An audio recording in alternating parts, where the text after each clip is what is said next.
Hello everyone, welcome back to our channel. This side Siri and आज की class में मैं आप सभी के साथ CUET PGMA हिस्ट्री का क्वेश्चन पेपर डिस्कस करने वाली हूँ। तो बिना वीडियो को स्किप करे वीडियो के एंड तक बने रहिएगा।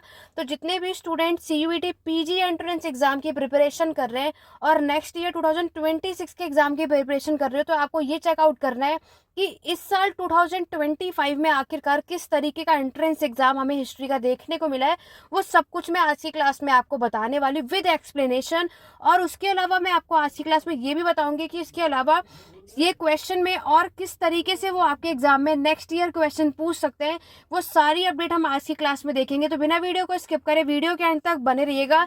CUET PG एंट्रेंस एग्जाम के लिए पेड क्लासेस और नोट्स अवेलेबल है। तो अगर आप में से कोई भी इंटरेस्टेड है तो ये व्हाट्सअप नंबर है 8881969880 पे कॉन्टैक्ट कर सकते हैं और क्लासेस की डिटेल यहाँ पर ले सकते हैं। चलिए स्टार्ट करते हैं अपनी आज की क्लास को और बढ़ते हैं अपने क्वेश्चंस की तरफ और देखते हैं कि CUET PG 2025 में एग्जाम में किस तरीके का क्वेश्चंस आपसे यहाँ पर पूछे गए। और इससे पहले भी 2024, 2023 के भी क्वेश्चन पेपर मेरे चैनल पे अपलोड हैं। अगर आपने अभी तक चेकआउट नहीं किया उन सबको एनालाइज कर लो, तो नेक्स्ट ईयर के एग्जाम के लिए जब आप प्रिपरेशन करोगे तो आप सभी को इजी पड़ेगा। चलिए बढ़ेंगे क्वेश्चन की तरफ, जो कि हमारा सबसे फर्स्ट क्वेश्चन, सबसे पहला क्वेश्चन है, जिसमें आपसे पूछा है the minting of coins as a prerogative of the state power began in India with the. तो आपसे इस क्वेश्चन में क्या पूछा जा रहा है? आपसे पूछा जा रहा है कि यहाँ पर आपके राज्य सत्ता के प्रचार के रूप में सिक्कों की ढलाई भारत में कब से शुरू हुई, कौन से समय पर आपको देखने को मिलती है? पहला ऑप्शन है कुषाण, नेक्स्ट है आपका सुंग डायनेस्टी, थर्ड पॉइंट है आपका मौर्यन डायनेस्टी से, या फिर बैक्टेरियन ग्रीक डायनेस्टी से। तो यहाँ पर इसका राइट आंसर होगा ऑप्शन नंबर डी, जो कि मैंने ऑलरेडी यहाँ पर हाईलाइट कर रखा है। और यहाँ पर हमें क्या समझ में आता है कि आपके जो राज्य सत्ता के प्रचार के रूप में सिक्कों की ढलाई भारत में कब शुरू होती है? जब से बैक्टीरियन ग्रीक का टाइम हमें देखने को मिलता है, जो कि 7 से 10th सेंचुरी AD यानी ईस्वी का है। और बाकी अब देखो, मैं आप सभी को बताऊं तो मैक्सिमम स्टूडेंट ने, बहुत से लोगों ने इसको ऑप्शन नंबर फर्स्ट लगाया था, कुषाण डायनेस्टी। तो कुषाण डायनेस्टी नहीं है। अगर यहाँ पर गोल्ड कॉइन पूछा जाता कि भारत में गोल्ड कॉइन कौन लेकर आया, उसकी शुरुआत कब हुई, तब तो राइट आंसर हमारा कुषाण होता। लेकिन अभी यहाँ से क्वेश्चन कुछ और पूछा जा रहा है, तो इसीलिए स्टूडेंट ने मैक्सिमम क्या ऑप्शन चूज किया है और राइट आंसर क्या है, ये दोनों चीजें मैंने आपको बता दी हैं। तो क्वेश्चन नंबर 1 का राइट आंसर क्या होगा? Option number D. और मेरे साथ साथ आपको भी कमेंट में आंसर जरूर बताना है कि राइट आंसर क्या होगा। फिर आपको चेकआउट करना है मेरे बताने से पहले कि आपने जो भी क्वेश्चन का आंसर बताया वो आपका करेक्ट था या नहीं। इससे आपको और भी अच्छा पता चलेगा कि आपको आपके एग्जाम की प्रिपरेशन कैसी है। और इस बार मैक्सिमम लोगों की, जैसे कि आप में से जिन्होंने 2025 में एग्जाम दिया और आपका एग्जाम अच्छा नहीं हुआ है, आप लोग भी इस क्वेश्चन पेपर को देखो, दोबारा से आपको इसको सॉल्व करना है और क्लास में कमेंट करके जरूर बताओ कि इसका राइट आंसर क्या होगा। और नेक्स्ट ईयर आप लोग यहाँ पर फिर ट्राई कर सकते हो, क्योंकि उससे आपको एक आइडिया हो जाता है, राइट। तो किसी को परेशान होने की रिक्वायरमेंट नहीं है। बट ये जैसे कि मैं आपको हर एक क्लास में बताती हूँ कि आपको अपने एंट्रेंस एग्जाम के लिए PYQ सबसे इंपॉर्टेंट है। प्रीवियस ईयर को ज्यादा से ज्यादा सॉल्व करो और उससे रिलेटेड और क्या क्या क्वेश्चन आ सकते हैं वो सारे नॉलेज हमें होनी चाहिए। क्वेश्चन नंबर 2 की तरफ बढ़ते हैं, जिसमें मुगल साम्राज्य से क्वेश्चन पूछा है। और पेचकस, पेशकश जो वर्ड है, ट्रिब्यूट जो है, levied on forest people often included a supply of. तो अक्सर ये क्या सप्लाई किया करते थे? एलिफेंट, डियर, लायन या फिर हनी। तो राइट आंसर क्या है? एलिफेंट। अब देखो यहाँ पर मैंने एक्सप्लेनेशन के लिए भी मेंशन किया है, तो यहाँ पर याद रखना, this was because the Mughal army needed elephant for various purpose. जैसे आप सभी को पता है मुगल की जो आर्मी थी उसको किसकी रिक्वायरमेंट हुआ करती थी? एलिफेंट की, क्योंकि मैंने आपको बताया था कि यहाँ पर ये अपने मिलिट्री पर्पस में कैवलरी, चैरियट्स, इन्फेंट्री के अलावा हम एलिफेंट का यूज ज्यादातर देखते हैं। ठीक है, दैट्स वाई इस क्वेश्चन का राइट आंसर होगा आपका ऑप्शन नंबर ए। बढ़ेंगे नेक्स्ट क्वेश्चन नंबर 3 की तरफ। बहुत अच्छा है, जैसे कि आपको पता है बुक्स एंड ऑथर से भी रिलेटेड हमें एग्जाम में क्वेश्चन देखने को मिल जाता है। क्वेश्चन नंबर 3 में आपसे पूछा है, एक बुक दे रखी है, the other side of silence, violence from the partition of India. ये बुक, ये किताब किसके द्वारा लिखी गई है? तो राइट आंसर क्या होगा? उर्वशी बुटेलिया के द्वारा। और ये जो राइटर है ना, इनके अकॉर्डिंग भी ये क्या हुआ करते हैं, ये भी आपको नॉलेज होनी चाहिए। नेक्स्ट ईयर आपके एग्जाम में यहाँ से भी क्वेश्चन आ जाता है। उर्वशी बुटेलिया की मैं बात करूं तो ये आपके एक इंडियन फेमिनिस्ट राइटर हैं, पब्लिशर भी हैं और एक्टिविस्ट भी हैं। और याद रखना, ये इनकी पहली बुक है और सेकंड बुक है वुमेन वॉइसेस फ्रॉम कश्मीर। तो नेक्स्ट ईयर क्या पता कि इनसे रिलेटेड ये आपसे सेकंड जो बुक है ये पूछ ले कि वुमेन वॉइस फ्रॉम कश्मीर जो ये किताब किसके द्वारा लिखी गई। तो राइट आंसर क्या होगा आपके? उर्वशी के द्वारा। इस नेक्स्ट अगर मैं बात करूं जो आपके आगे नेक्स्ट ईयर एग्जाम में क्वेश्चन आने के चांसेस होते हैं, वो है खुशवंत सिंह ने कौन सी बुक लिखी, ट्रेन टू पाकिस्तान, और आपके वापसी सिद्धू ने लिखी थी क्रैकिंग इंडिया। तो ये वो बुक्स है जो आपके पार्टीशन ऑफ इंडिया के टाइम पर लिखी गई थी। तो ये तीनों बुक्स आपको अपने एग्जाम पॉइंट ऑफ व्यू से याद रखना है। उर्वशी बुटेलिया की भी दोनों बुक्स हमें याद रखनी है, ताकि इस बार अगर इन्होंने आपसे the other side of silence पूछा है तो next year women voices from Kashmir भी आ सकता है। तो आज की क्लास में मैं सिर्फ आपको आंसर ही नहीं, इसके अलावा और क्या क्या क्वेश्चन बन सकता है और इस आंसर को पूरा एक्सप्लेन करके बताने वाली हूँ कि हमें ऑप्शनल में और क्या क्या चीज़ें पढ़नी चाहिए जो हमारे नेक्स्ट ईयर में काम आ सकती है। अब जैसे कि आप देखो, नेक्स्ट आप देख रहे हो यहाँ पे गजेंद्र पांडे। तो आपको क्या करना है, आप सब खुद भी सॉल्व करो। गजेंद्र पांडे ने जो जो बुक्स लिखी है वो आपको अपने एग्जाम पॉइंट ऑफ व्यू से याद रखना है, जो कि हमारे एग्जाम में आने के मैक्सिमम जो होते हैं चांसेस आते हैं। जैसे मैं आपको बता देती हूँ, गजेंद्र की में अगर हम बात करते हैं तो राइट आंसर क्या होगा, क्योंकि देखो आगे आने के चांसेस हैं। आज अगर इस राइटर से आया तो अगली बार नेक्स्ट राइटर से भी आ सकता है, जो कि हम ध्यान नहीं देते। आप मैक्सिमम क्या करोगे, सिर्फ क्वेश्चन के आंसर सॉल्व करते हो। ये नहीं कि जो ऑप्शंस में आपके पॉइंट है वो बाकी को भी हमें सॉल्व करना है, जिससे हम अपने एग्जाम में अच्छा स्कोर कर सके। तो ये है इनकी बुक, नेक्स्ट बुक जो कि आपके गजेंद्र पांडे ने लिखी है, जो कि हमें याद रखनी है। कॉलोनिज्म नॉर्थ इंडिया आपको याद रखना है, the construction of colonialism in colonial north India आपको याद रखना है। सबर्डिनेटी एंड डिफरेंस भी इन्होंने बुक लिखी थी। तो गजेंद्र पांडे से रिलेटेड भी हमें बुक याद रखनी है, जो कि हमारे एग्जाम पॉइंट ऑफ व्यू से पूछे जाने के चांसेस हैं। नेक्स्ट अगर हम बात करें, एक बुक और है जो इन्होंने लिखी थी आपकी, रिमेंबरिंग पार्टीशन। क्योंकि देखो मैंने अभी बताया रिमेंबरिंग पार्टीशन, दोबारा से मैंने बताया, आप सब इसको नोट कर लो, जो नेक्स्ट ईयर हमारे एग्जाम में आने के चांसेस बन जाते। इसी तरीके से आप नेक्स्ट देखोगे, मुसरुल हसन, इन्होंने कौन सी बुक लिखी है अगर हम इसकी बात करें तो याद रखना इन्होंने आपकी बुक लिखी थी इंडिया पार्टीशन प्रोसेस। तो ये आप देख रहे हो पार्टीशन से रिलेटेड उस टाइम पर किस किस ने कौन कौन सी बुक्स लिखी हैं, ये हमें अपने एग्जाम पॉइंट ऑफ व्यू से ज़रूर पता होना चाहिए, जो कि हमारे एग्जाम में आने के चांसेस हो सकते हैं। नेक्स्ट अगर हम बात करें, एक बुक और लिखी थी इन्होंने, रोड्स टू फ्रीडम। नोट कर लो बुक्स एंड राइटर, इस तरीके के भी आजकल हमें देखने को मिल रहे हैं। बाकी तो मैंने एंशिएंट, मेडिएवल और मॉडर्न वर्ल्ड हिस्ट्री तक के बुक्स एंड ऑथर अपने चैनल पे करवा रखा है।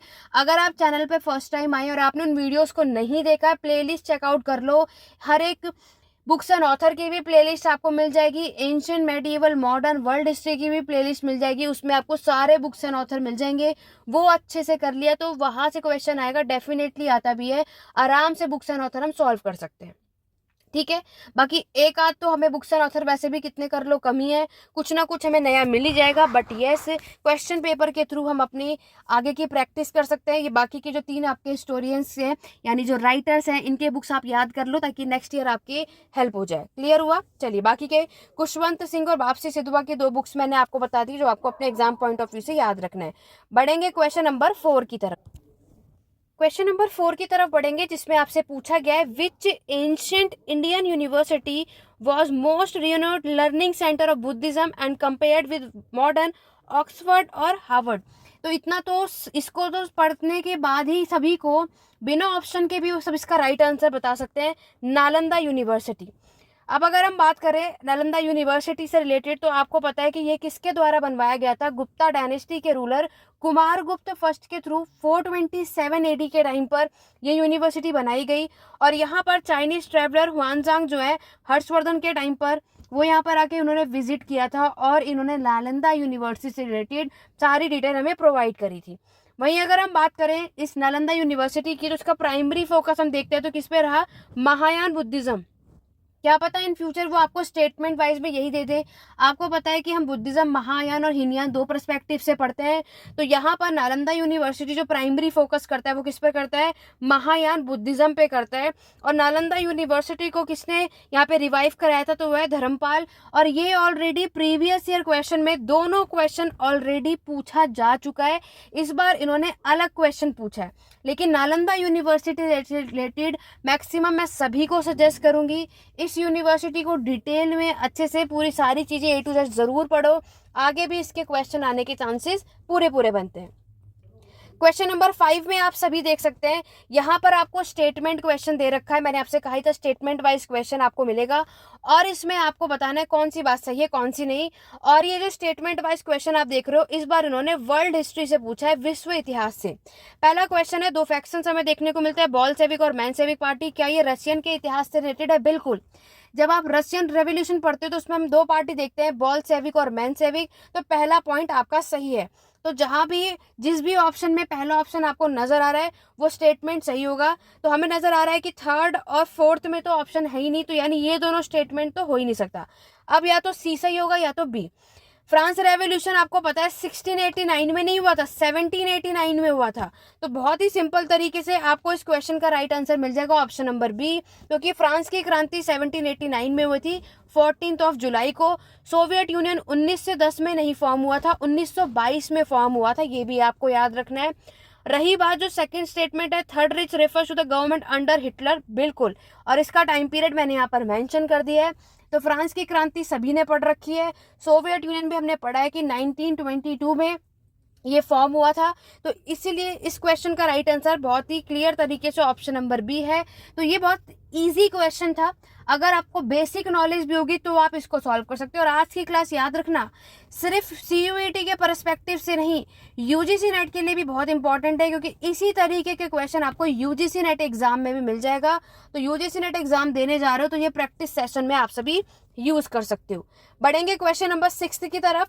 इसमें आपको कुछ टर्म दे रखा है, जैसे कि हमें पता है कि एग्जाम में टर्म्स वाइज भी क्वेश्चन आते हैं। पहला क्वेश्चन है रैयत। तो रैयत तो हम कई बार पढ़ चुके हैं, क्या रैयत बैंकर और मनी लैंडर के लिए टर्म यूज होता है? बिल्कुल नहीं, ये किसानों के लिए यूज होता है। रैयत तो हमने कई बार अपनी क्लासेस में भी पढ़ा है, चाहे वो यूट्यूब सेशन पर हो चाहे हमारे पेड बैचेस में हो। रैयत टर्म मैंने आप सभी को फार्मर यानी किसानों के लिए बताया। पाई कास्ता अगर आप याद करो तो ये बिल्कुल ये टेम्पररी कल्टीवेटर है, जो कि नॉन रेजिडेंट कल्टीवेटर मैंने आपको बताया था। दो तरीके के हमें पीजेंट देखने को मिलेंगे, एक होते हैं आपके खुद खास्ता और दूसरे होते हैं हमारे पाई कास्ता। खुद खास्ता के खुद के घर होते हैं, खुद की लैंड होती है, ठीक है, और ये परमानेंट कल्टीवेटर होते हैं। लेकिन पाई कास्ता क्या होते हैं? जस्ट इसका अपोजिट है, टेम्पररी कल्टीवेटर, ठीक है। नेक्स्ट है आपका जवाबी, जो कि सेक्युलर लॉ है, बात तो सही है। फिर आता है आपका shroff. Shroff the payers of land revenue. तो याद रखना ये मनी चेंजर है, या फिर कह सकते हो स्रॉफ जो टर्म है ये बैंक के लिए यूज होता है, बैंकर के लिए यूज होता है। दैट्स वाई इस क्वेश्चन का राइट आंसर ऑप्शन बी और सी है, यानी ये दोनों जो टर्म आपको नजर आ रहा है ये सही है, बाकी दोनों गलत हैं। और गलत क्यों है वो भी मैंने साइड में एक्सप्लेन कर दिया है। तो इसीलिए हिस्ट्री में जो टर्म्स होते हैं मैंने आपको पहले भी बताया था, टर्म्स याद करना हमारे एग्जाम पॉइंट ऑफ व्यू से बहुत इंपॉर्टेंट है। टर्म्स जरूर हमें याद होने चाहिए। सेकेंडली बुक्स एंड ऑथर आपको याद करना है, ठीक है। बढ़ेंगे क्वेश्चन नंबर 7 की तरफ। क्वेश्चन नंबर 7 आप सभी देख सकते हो, जिसमें आपसे पूछा है in which type of Gupta coins the king is represented dressed for the first time in an Indian west coast और टर्बन। तो यहाँ पर आपको बताना है गुप्ता कॉइन्स, अगर आपने बहुत डिटेल में पढ़ा हो, देखो मैं आपको पहले भी बता रही हूँ सीयूईटी में आपसे ये इस तरीके से क्वेश्चन, अब आगे जाके देखो धीरे धीरे ये टफ करते जा रहे हैं। जैसे ही दिल्ली यूनिवर्सिटी का जब एंट्रेंस एग्जाम हुआ करता था 2021 में, उस लेवल तक अब सीयूईटी पहुंच रहा है। सीयूईटी का एग्जाम पहले जब हिस्ट्री का होता था तो आपका ईजी होता था, लेकिन अब वो धीरे धीरे लेवल बढ़ाते जा रहे हैं। तो आपको अपने एग्जाम की प्रिपरेशन की भी लेवल बढ़ाते रहना है। गुप्ता कॉइन्स आप देखोगे पहले तो बैटल एक्स टाइप होता है, आर्चर टाइप होता है, टाइगर स्लेयर टाइप होता है और आपका कच्चा टाइप होता है। ये 4 तरीके के हमारे कॉइन्स आपको देखने को मिलते हैं गुप्ता कॉइन्स। इस पर मैं सेपरेट वीडियो चैनल पर जल्दी लेकर के आऊंगी, उसके लिए कमेंट कर देना कि यस मैम हमें गुप्ता के कॉइन्स के वीडियो देखना चाहते हैं। तो यहाँ पर मैं डिटेल में आपको बता दूंगी। अभी हम क्वेश्चन के परस्पेक्टिव से समझ लेते हैं। देखो यहाँ पर जो बैटल एक्स टाइप होता है ना जो कॉइन, वो क्या होता है, हर एक रूलर के टाइम पर अलग अलग मिलेगा। तो ये जो बैटल एक्स जो आप कॉइन्स देखते हो, इसमें राजा के डिपिक्ट्स और इसमें जो गॉडेस जो भी देवी देवताओं को ये बिलीव करते थे ना, वो आपको कॉइन्स में देखने को मिलता है, ठीक है। वहीं अगर मैं आपके आर्चर टाइप की बात करूं तो कुमारगुप्त टाइम पर आप देखोगे उसमें राजा भी मिलेंगे और उसमें जो लक्ष्मी गॉडेस हैं वो आपको देखने को मिलती है उस कॉइन में। टाइगर स्लेयर टाइप जो हम देखते हैं, जो हमारे इस क्वेश्चन का राइट आंसर है, इसमें बताया गया है कि जो राजा है जो ड्रेस्ड अप होता है आपके इंडियन वेस्ट कोस्ट और टर्बन में, वो कौन सा कॉइन होता है आपका टाइगर स्लेयर टाइप। और जो कच्चा टाइप आप देख रहे हो ये गोल्ड कॉइन होता है, जिसके अंदर राजा की इमेज हमें यहाँ पर देखने को मिलती है। और मैं अगर देखूँ तो मैंने आपको देखो यहाँ पर भी बता रखा है, टाइगर लेयर जो टाइप होता है ये कॉइन चंद्रगुप्त फर्स्ट के टाइम पर भी हम देखते हैं। उस टाइम पर राजा slaying a tiger with a sword, तलवार जो होती है ना उसके साथ आपको देखने को मिलते हैं। तो ये गुप्ता डायनेस्टी के अलग अलग रूलर के टाइम पर सबका अपना काम है, लेकिन हमें क्या बताना है कौन से टाइप के कॉइन्स में क्या क्या हमें देखने को मिलता है। तो ये चारों नोट कर लो, आपके चारों के लिए मैंने यहाँ पर मेंशन कर दिया है। डिटेल वीडियो चैनल पर जल्दी ले आऊंगी ताकि आपके यूपीएससी, यूजीसी नेट और सीयूईटी के बेस पर आपकी हेल्प हो सके। चलिए बढ़ेंगे क्वेश्चन नंबर 8 की तरफ। क्वेश्चन नंबर 8 में आपसे पूछा है, देखो जहांगीर और पेंटिंग और पेंटर से रिलेटेड बहुत इंपॉर्टेंट है। सभी को सजेस्ट करूंगी कि जहांगीर का जो ये पेंटिंग और पेंटर वाले जो क्वेश्चन है जहांगीर को ही डिटेल में जरूर करो, एग्जाम के लिए बहुत हेल्पफुल है। आपको बताना है which painter was conferred with the title of Nadir ul Asr by Jahangir. तो राइट आंसर क्या है आपका, उस्ताद मंसूर। ठीक है, और अबुल हसन जो देखोगे तो ये किसके बेटे थे, आपके अकास रेजा के, और ये इनका टाइटल है। ठीक है, तो आज अगर आपके एग्जाम में उस्ताद मंसूर का टाइटल आया है तो कल अब्दुल हसन का भी आ सकता है, इसीलिए दोनों टाइटल याद रखना, कंफ्यूज आपको दोनों में नहीं होना है। इसमें असर है तो राइट आंसर उस्ताद हो गया, इसमें आपका जमान है तो आपका राइट आंसर अब्दुल हसन होगा। ठीक है, तो क्वेश्चन नंबर 8 इस तरीके से आपको याद रखना है। मैक्सिमम जो गलतियां हमसे एग्जाम में होती है 2 ऑप्शनों में ही फंसते हैं, तो ज़्यादा से ज़्यादा हम रिवीजन करेंगे, प्रैक्टिस करेंगे, तभी हम ऐसे क्वेश्चंस को सॉल्व कर पाते हैं। क्लियर हो गया। तो यहाँ पर मैंने आपको बताया ही, व्हाट्सएप नंबर आप देख सकते हो, कोई भी डाउट या क्वेरी हो आपको पूछना हो तो आप इस कांटेक्ट कर सकते हो, पेड क्लासेस नोट्स ले सकते हो। और यहाँ पर चैनल सब्सक्राइब नहीं किया तो कर लो ताकि आगे आने वाली वीडियोस की नोटिफिकेशन आपको मिलते रहे। कोई भी डाउट या क्वेरी है तो आप मेरे एक टेलीग्राम चैनल व्हाट्सएप ग्रुप पे पूछ सकते हो। क्वेश्चन नंबर 9 जल्दी से आपको राइट आंसर बताना है। स्ट्रेचे कमीशन जो है ये किससे रिलेटेड है, ट्राइबल से, एजुकेशन से, फेमाइन से या फिर कल्चर से। तो ये तो हमने कई बार पढ़ा है, स्ट्रेचे कमीशन जो है वो आपके फेमाइन यानी बाढ़ से है। दूसरा आपको इसका टाइम पीरियड याद रखना है, जो 1880 में आपको देखने को मिलता है, ये हमारे फेमाइन से डील करता है। पहला जो फर्स्ट फेमाइन कमीशन है कौन से टाइम पर आपको देखने को मिलता है, तो लॉर्ड लिटन, वेरी इंपॉर्टेंट है, नेक्स्ट टाइम यहाँ से भी क्वेश्चन आ सकता है। पहला जो फर्स्ट फेमाइन कमीशन है वो कब सेटअप हुआ था, तो याद रखना 1880 में, कौन से समय पर, लॉर्ड लिटन के टाइम पर। अभी यहाँ पर इन्होंने क्या पूछ लिया है कि ये कमीशन किससे रिलेटेड था, तो राइट आंसर फेमाइन यानी ऑप्शन नंबर सी होगा। तो जितने भी लोगों ने सी बताया बिल्कुल करेक्ट है। बढ़ेंगे क्वेश्चन नंबर 10 की तरफ। क्वेश्चन नंबर 10 में आपसे पूछा है, who popularized the view that the revolt of 1857 was a conflict between civilization and आपके barbarism। मैंने आपको कई बार एक चीज बताई है कि आपको रिवॉल्ट ऑफ 1857 का जो विद्रोह है कोई भी इस टॉपिक को स्किप नहीं करेगा। इस बार देखो उन्होंने क्या क्वेश्चन पूछा है, आपको एक स्टेटमेंट दे रखा है और ये वर्ड स्टेटमेंट जो लाइन है ये किसने बोला था, a conflict between civilization and barbarism, ये लाइन बोली थी रिवॉल्ट ऑफ 1857 को लेकर के टी.आर. होम्स ने। लेकिन अगर मैं एल.ई.आर. रीस की बात करूं तो इन्होंने क्या लाइन बोला था, वॉर अगेंस्ट क्रिश्चियनिटी।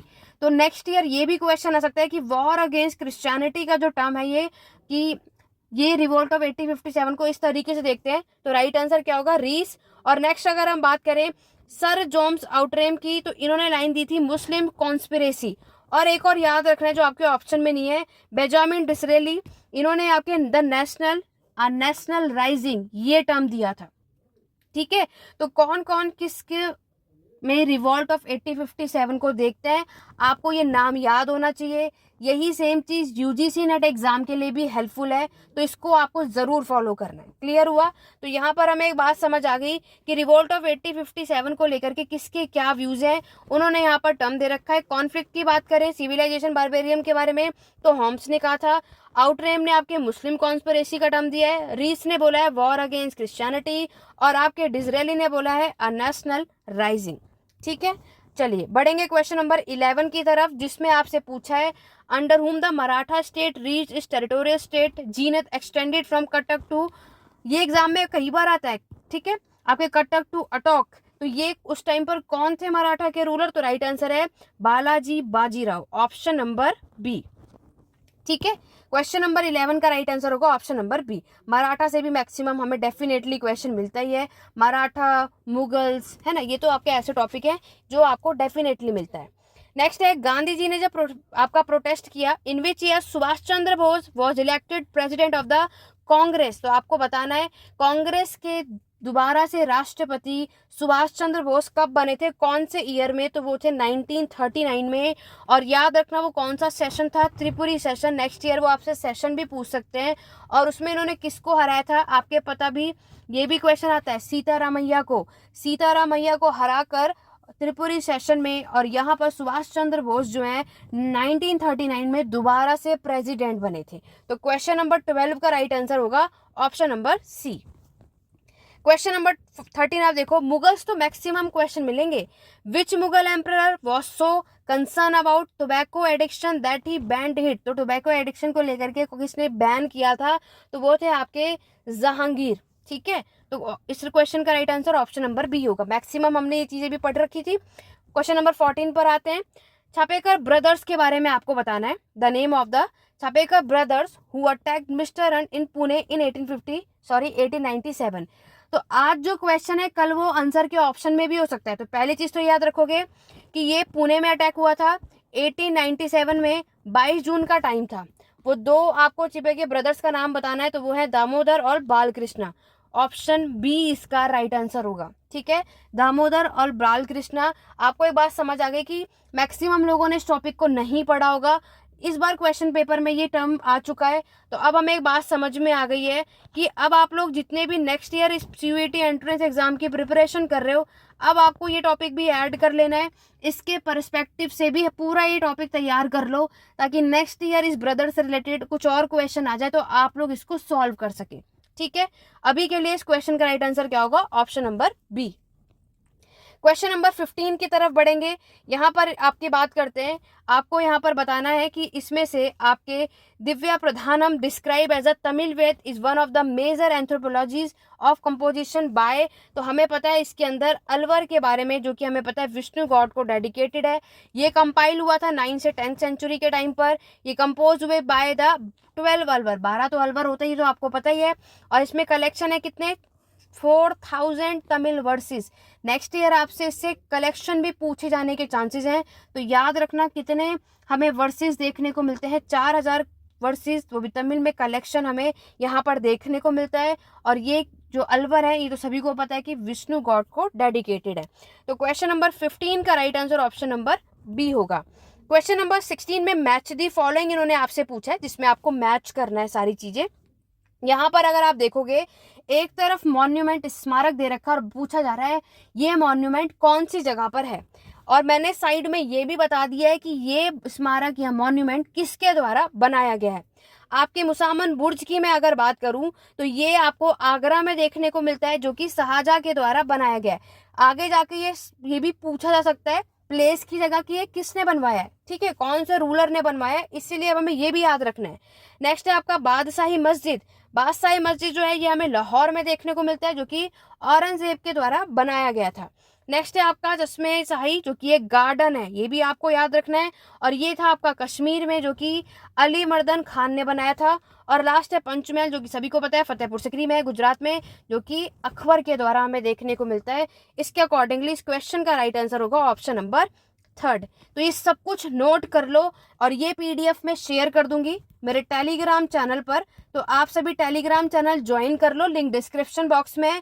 कोई भी डाउट या क्वेरी है तो आप मुझसे 88819690 पर भी पूछ सकते हैं। ठीक है, चलिए बढ़ेंगे आगे।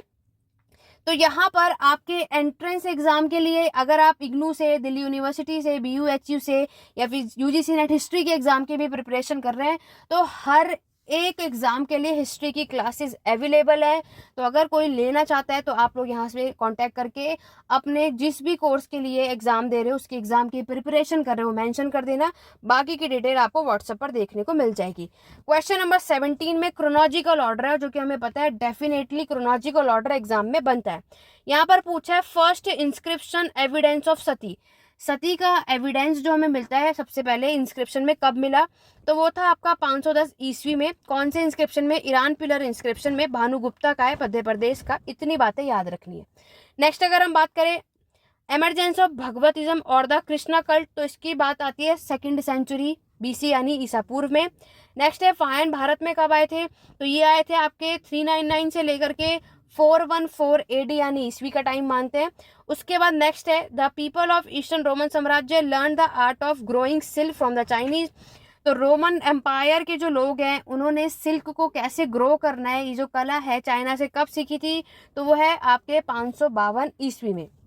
इसको क्रोनोलॉजिकल ऑर्डर में लगाना है। जब आप इसे क्रोनोलॉजिकल ऑर्डर में लगा लेंगे तो उसके अकॉर्डिंगली इस क्वेश्चन का राइट आंसर होगा ऑप्शन नंबर सी। ठीक है, मैंने साथ में साइड में मेंशन भी कर दिया है। इंस्क्रिप्शन भी याद रखना, हमें अपने एग्जाम के परस्पेक्टिव से इंस्क्रिप्शन याद रखना है। मैंने A to Z सारे इंस्क्रिप्शन करा रखे हैं, जाके एंशिएंट हिस्ट्री की प्लेलिस्ट में चेकआउट कर लेना, लिंक डिस्क्रिप्शन बॉक्स में है, और आपको कहीं से कुछ और पढ़ने की रिक्वायरमेंट नहीं होगी। क्वेश्चन नंबर 18 की तरफ बढ़ते हैं, जिसमें अगेन आपकी मैच दी फॉलोइंग है। आपको बताना था अगर इतिहास और Hindu colonies in the far east, a social history of museum और इमेजिनिंग इंडिया। तो किसके किसके थ्रू है, किसके किसके द्वारा हमें ये चीज़ देखने को मिलती है, तो यहाँ पर आपको बताना है। एक आध भी अगर आपको पता होगा तब भी आप अपने ऑप्शन में ढूंढ सकते हो। जैसे धाकड़ इतिहास की मैं बात करूँ तो ये हमें किसके द्वारा देखने को मिलता है, केदारनाथ मंजूबदार के द्वारा। Hindu colonies in the far east अगर आप देखोगे तो RC मंजूबदार के द्वारा। सोशल हिस्ट्री म्यूजियम की बात करो तो केनेथ हडसन के द्वारा। इमेजिनिंग इंडिया है आपके रोनाल्ड। इसके अकॉर्डिंगली इस क्वेश्चन का राइट आंसर होगा आपका ऑप्शन नंबर ए। ठीक है, चलिए बढ़ेंगे क्वेश्चन नंबर 19 की तरफ। क्वेश्चन नंबर 19 में आपसे पूछा है, अगेन देख रहे हो मुगल से क्वेश्चन, तो मुगल्स तो छोड़ना ही नहीं आप में से किसी को, मैक्सिमम क्वेश्चन मुगल से आपको यहाँ पर मिल जाते हैं। आपको बताना है expansion of Mughal empire by Akbar. जब मुगल साम्राज्य का विस्तार हो रहा था उस टाइम पर हमें कुछ स्टेटमेंट दे रखे हैं, बताना है हमें कौन सा सही है और कौन सा नहीं। Akbar succeeded to the throne of Delhi in 1554 and after his visit to the tomb of Muhyiddin Chishti at Ajmer, Bharmal of Ajmer और Chandrasen of Jodhpur accepted the suzerainty of Akbar. क्या ये बात सही है कि अकबर ने जब आपके दिल्ली पर 1554 में जब वो यहाँ पर राजगद्दी पर बैठ गए थे, उसके बाद उन्होंने यहाँ पर जाकर विजिट किया था। नेक्स्ट क्वेश्चन है, नेक्स्ट स्टेटमेंट है 1570 में Akbar made huge opposition in occupying Ahmedabad and great sea port of Surat. Third option है after the fall of Chittor, Akbar ने मतलब जब चित्तौर का फॉल होने के बाद अकबर ने कैप्चर कर लिया था रणथंभौर एंड कलिंजर, और उसके बाद जब Akbar was at Nagpur many state of Rajasthan Marwar Bikaner Jaisalmer accepted. उसके बाद बाकी के अदर जगहों ने भी राजा की सोवरनिटी को यहाँ पर एक्सेप्ट कर लिया था। देखो आंसर बाद में देखना, बाकी के आंसर जो है, बाकी के जो स्टेटमेंट है वो गलत क्यों है, ये ज्यादा इंपॉर्टेंट है, क्योंकि नेक्स्ट टाइम यहाँ से क्वेश्चन चेंज करके पूछे जाने के चांसेस हैं। इसीलिए हमें क्या करना है, आंसर पे फोकस नहीं करना, वो बात की बात है। अभी ये देखो कि बाकी के स्टेटमेंट आखिरकार गलत क्यों है। अगर हमने इस कॉन्सेप्ट को अच्छे से पढ़ा समझा है तो हमें उसको करेक्ट करना है कि ये आंसर अगर गलत है तो ये इस बेस पर गलत है। समझ रहे हो। स्टेटमेंट लास्ट है, Rana Pratap refuse to bend his knees to the Mughals and had taken to his mountain fortresses after the fall of Chittor. और यहाँ पे राणा प्रताप ने मना कर दिया था कि वो यहाँ पर घुटने के बल नहीं झुकने वाले हैं मुगल्स के थ्रू। क्या ये बात सही है या नहीं। देखो अभी तो हमें बात क्लियर है कि इस ऑप्शन में C और D सही है। ठीक है, ये दोनों बात तो सही है जो इसमें ऑप्शन दिया है, बाकी के दो गलत क्यों है ये जानने वाली बात। पहला स्टेटमेंट इसलिए गलत है क्योंकि राजा जो है अकबर जो है वो यहाँ पर 1554 में नहीं 1556 पर यहाँ पर इनका टाइम पीरियड है, इतना सभी जानते हैं। अकबर का जो टाइम पीरियड है 1556 से 1605 का है, तो 54 तो हो ही नहीं सकता। समझ रहे हो। तो पहला ऑप्शन तो हमारा ऐसे ही बाहर हो जाता है। ऑप्शन नंबर बी देखो। वहीं अगर हम बात करें अहमदाबाद और आपके जो सूरत का जो पोर्ट है अकबर ने कब ऑक्यूपाई किया था, तो वो इन्होंने 1570 में नहीं किया था, इसके 2 साल बाद किया था। ठीक है, 72 या 73 आपको याद रखना है, ओवरऑल 72 ही आएगा। तो यहाँ पर आप देख रहे हो मैक्सिमम लोगों को बात तो स्टेटमेंट तो पता होती है, कन्फ्यूजन हो जाती है आपके ईयर में। इसीलिए मुगल साम्राज्य जब आप करोगे, चाहे वो अकबर हो, चाहे वो औरंगजेब हो, चाहे वो जहांगीर हो, इन तीनों में तो सबसे ज़्यादा क्वेश्चन आते हैं किसने कौन कौन से ईयर में कौन सी जगह को ऑक्यूपाई किया था, कौन सी जगह को अपने कंट्रोल में किया था। ईयर वाइज याद होना चाहिए, अदरवाइज स्टेटमेंट तो आपको याद रहते हैं, जब ईयर की बात आती है तब हम उसको सही नहीं कर पाते। ठीक है, तो इसके अकॉर्डिंगली क्वेश्चन नंबर 19 का राइट आंसर होगा ऑप्शन नंबर 3। नेक्स्ट है क्वेश्चन नंबर 20 जो कि आपके विजयनगर साम्राज्य से और यहाँ पर पूछा जा रहा है what were local communities of merchant called. तो विजयनगर साम्राज्य में जो लोकल कम्युनिटीज होते थे, लोकल समुदाय जो व्यापारियों के होते थे, उन्हें क्या बोला जाता था? उन्हें बोलते थे आपके कुदराई छत्तीस। ठीक है, बल्लाल तो हमने पढ़ाई, बल्लाल मैंने आपको बताया था ना अभी पीजेंट के लिए आप देखते हो। और यहाँ पर ये भी याद रखना, ये लोकल कम्युनिटीज के मर्चेंट हुआ करते हैं, ये इन्वॉल्व होते थे आपके किसके व्यापार में? Trade off horses. आगे इन फ्यूचर ये हेडिंग भी, ये क्वेश्चन भी आपको मिल जाएगा कि ये जो 36 हैं कौन से किसके व्यापार में इन्वॉल्व होते थे? तो वो था आपका ट्रेड ऑफ हॉर्सेस। उसके अलावा मैं आपको बता रही हूँ विजयनगर साम्राज्य में जो आपको और भी हमें कम्युनिटीज के नाम याद रखने हैं मर्चेंट के, एक है आपके गजपतीज, नरपतीज और आपके रचवरूज। तो ये एलिफेंट ट्रेनर्स हुआ करते थे, ये मिलिट्री कमांडर्स थे और ये कल्टीवेटर्स थे। ये ऑप्शनल है, मैं आपको एडिशनल इंफॉर्मेशन भी साथ में दे रही हूँ ताकि नेक्स्ट ईयर यहाँ से भी क्वेश्चन आ सकते हैं, पूरे चांसेस हैं। तो हमें ये टर्म्स भी याद होना चाहिए, तो नोट कर लो या तो इसका स्क्रीनशॉट ले लो, क्योंकि जब आप विजयनगर साम्राज्य पढ़ोगे तो ये सारे पॉइंट्स भी हमें पता होना चाहिए। इसीलिए मैं आपको हर एक क्वेश्चन के साथ एडिशनल इंफॉर्मेशन भी दे रही हूँ। ठीक है, चलिए 20 क्वेश्चन अभी तक हमने कर लिए हैं। जल्दी से वीडियो को लाइक और शेयर कर दो हर स्टडी ग्रुप में। यहाँ तक कोई डाउट है तो क्वेरी पूछ सकते हो। 20 क्वेश्चन में अभी तक आप लोगों ने कितने क्वेश्चन सही कर लिए कमेंट करके जरूर बताना। बढ़ेंगे क्वेश्चन नंबर 21 पर, जहाँ पे क्रोनोलॉजिकल ऑर्डर में आपको बताना है ग्रेट वॉल ऑफ चाइना जो है वॉज कंस्ट्रक्टेड, ये कब कंस्ट्रक्टेड हुआ था? तो टाइम पीरियड आप देख सकते हो। और दूसरी बात ये भी याद रखना कि ये किसके द्वारा आपके बनवाया गया था? King she Huang. ये भी एग्जाम में आने के चांसेस है, इसलिए दोनों चीजें हमें याद रखनी है। अलेक्जेंडर ने भारत पर हमला कब किया था? 326 ईस्वी में। ईरानियन के जो रूलर हैं डेरियस ने पंजाब और सिंध को कब यहाँ पे एनेक्स किया था? वो है आपके 516 ईस्वी पूर्व में। मौर्यन साम्राज्य फाइनली पुष्यमित्र शुंग के द्वारा डिस्ट्रॉय हुआ था 1857 ईसा पूर्व में। तो ये हुआ हमारा क्रोनोलॉजिकल ऑर्डर, जिसके अकॉर्डिंगली हमारे ऑप्शन है जो ए जो है वो राइट होगा क्वेश्चन नंबर 21 का। तो अगर हमें कुछ भी ऑप्शन अगर पता होते हैं तो बाकी फिर भी हम थोड़ा बहुत आइडिया लगा करके सॉल्व कर सकते हैं। अब आपको एक बात समझ आ रही है कि हमें अब अपने एग्जाम के लिए ईयर भी याद करना कंपलसरी है, तभी हम आपके क्रोनोलॉजिकल ऑर्डर वाले क्वेश्चंस को ईजिली से सॉल्व कर सकते हैं।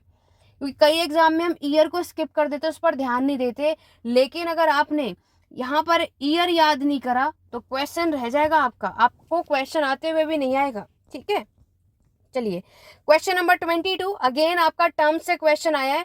तो मैंने आपको बताया था ही कि आपको टर्म याद होना चाहिए, चाहे वो एडमिनिस्ट्रेशन का ही क्यों ना हो। जरीब जो है, जरीब आपके चाचर, दांत और हुंडी, हुंडी सभी को पता है बिल ऑफ एक्सचेंज। तो जहां पर डी का फर्स्ट नजर आ रहा है बस आपका तो यहीं पर हो जाएगा, बाकी तो पढ़ने की रिक्वायरमेंट ही नहीं है। समझ रहे हो? दाद अगर हम बात करें, ये भी सबको पता है कि ये आपका ब्रांडेड ऑफ हॉर्सेस के लिए आता है। ये भी दो तो आपको ऐसे ही पता थे, बाकी के दो नहीं भी पता होंगे तो आपको ऐसे ही पता है, इजीली से अपने ऑप्शन से कर सकते हो। देखो कोशिश किया करो कि आप सभी अपने ऑप्शन से एक एक ऑप्शन निकाला करो ताकि इजीली से सॉल्व कर सको। जरूरी नहीं है हमें चारों ऑप्शन पढ़ने हो, पहले ये देखो हमें कितनी की नॉलेज है कितनी की नहीं, और उसके थ्रू हम अपने कितने ऑप्शन को डिडक्ट कर पा रहे हैं। और तब आप देखो बिना पढ़े आपने देखा सिर्फ हमें हुंडी बिल ऑफ एक्सचेंज होता है हमें पता है, डायरेक्टली ऑप्शन जो है सेकंड वो करेक्ट है, बात आपका यहीं खत्म। 5 सेकंड नहीं लगे, आपका आंसर सॉल्व हो गया। क्वेश्चन नंबर 23 में ड्रेनेज सिस्टम के बारे में पूछा गया है। ड्रेनेज सिस्टम के बारे में बताया है, किसने बोला था about the drainage system of Harappan civilization that is certainly the most ancient system at yet discovered. तो अभी तक सबसे अच्छा हम हड़प्पा सभ्यता के टाइम पे ड्रेनेज सिस्टम देखते हुए आ रहे हैं। तो ये किसने इस लाइन कही थी? तो वो है अर्नेस्ट मैके। तो ये मैक्सिमम लोगों को पता ही है। ठीक है, चलिए आगे बढ़ेंगे। जॉन मार्शल तो आर्कियोलॉजिकल सर्वे ऑफ इंडिया है। कनिंगम भी आपने पढ़ा है। राखल दास बनर्जी इन्होंने आपकी साइट डिस्कवर की थी, वो सब कुछ आपको ऑलरेडी पता है। बढ़ेंगे क्वेश्चन नंबर 24 जिसमें बात करेंगे हम मोहम्मद बिन कासिम के बारे में। इन्होंने अपना फुट होल्ड सिंध में कौन से ईयर में किया था? जो कि आप सभी को पता है 712 ईस्वी 712 एडी का। ये तो आपने एक बारी में ही सभी ने लगा दिया होगा क्योंकि हम इसको कई बार पढ़ते हैं। तो राइट आंसर होगा option number D. Question number 25 chronological order है, बुक्स एंड ऑथर से रिलेटेड आपको देखने को मिलता है। और आपको पता है कि अब से ये बुक्स एंड ऑथर से रिलेटेड भी क्रोनोलॉजिकल ऑर्डर में आ जाता है, कोई नई बात नहीं है ना। आपके काम सूत्र जो है टॉलमी ने जो बुक लिखी थी इंडिका है, और आपके नेचुरल हिस्ट्री जो कि प्लिनी के द्वारा लिखा गया, इसके क्रोनोलॉजिकल ऑर्डर जब आप सभी लगाएंगे तो राइट आंसर इसका ऑप्शन नंबर ए होगा।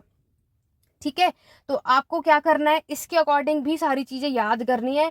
टाइम पीरियड भी, बुक्स एंड ऑथर भी अब जब तैयार करो ना, क्रोनोलॉजिकल ऑर्डर के बेस पर भी प्रैक्टिस करते रहो। टॉलमी का अगर देखोगे तो अराउंड 150 एडी के टाइम पर आपको देखने को मिलेगा। ठीक है। कामसूत्र की अगर हम बात करें तो ये 1929, तो 1929 से बात तो समझ में आ रही कि इसका तो ऑप्शन डी तो लास्ट में ही आएगा। ठीक है। और आपकी जो इंडिका है, जो कि सितेशा के द्वारा ये ग्रीक फिजिशियन हुआ करते थे, इसका time period 4th century BC का माना जाता है। और प्लीनी का आप देखोगे 77 एडी। ठीक है। तो ये आप अरेंज करेंगे तो इसका right answer option number A होगा। चलिए बढ़ेंगे आगे क्वेश्चन नंबर 26 की तरफ। क्वेश्चन नंबर 26 में आपसे पूछा जा रहा है, the site of Jhukar is situated in which province of Pakistan. तो आपकी जो ये साइट है पाकिस्तान के कौन से प्रांत में सिचुएटेड है? नॉर्थ वेस्ट फ्रंटियर प्रोविंस में, गिलजिट बल्तिस्तान में, बलूचिस्तान में, या फिर सिंध में? राइट आंसर होगा ऑप्शन नंबर डी, सिंध। देखो ये क्वेश्चन एक बोल सकते हैं नया है, मैक्सिमम लोगों को इसके बारे में नहीं पता होगा क्योंकि ये हमारे सिलेबस में भी नहीं है और इसके अकॉर्डिंगली इन्होंने थोड़ा बहुत अलग से पूछा है। समझ रहे हो? तो ये जो साइट है आपका, तो सिंध में, याद रखना सिंध प्रोविंस में आपको ये देखने को मिलता है। तो इसीलिए इस क्वेश्चन का राइट आंसर ऑप्शन नंबर आपको डी देखने को मिलता है। ठीक है। ये आपका एक आर्कियोलॉजिकल टाइप साइट है झुकर, जो कि सिंध में हमें यहाँ पर देखने को मिलता है।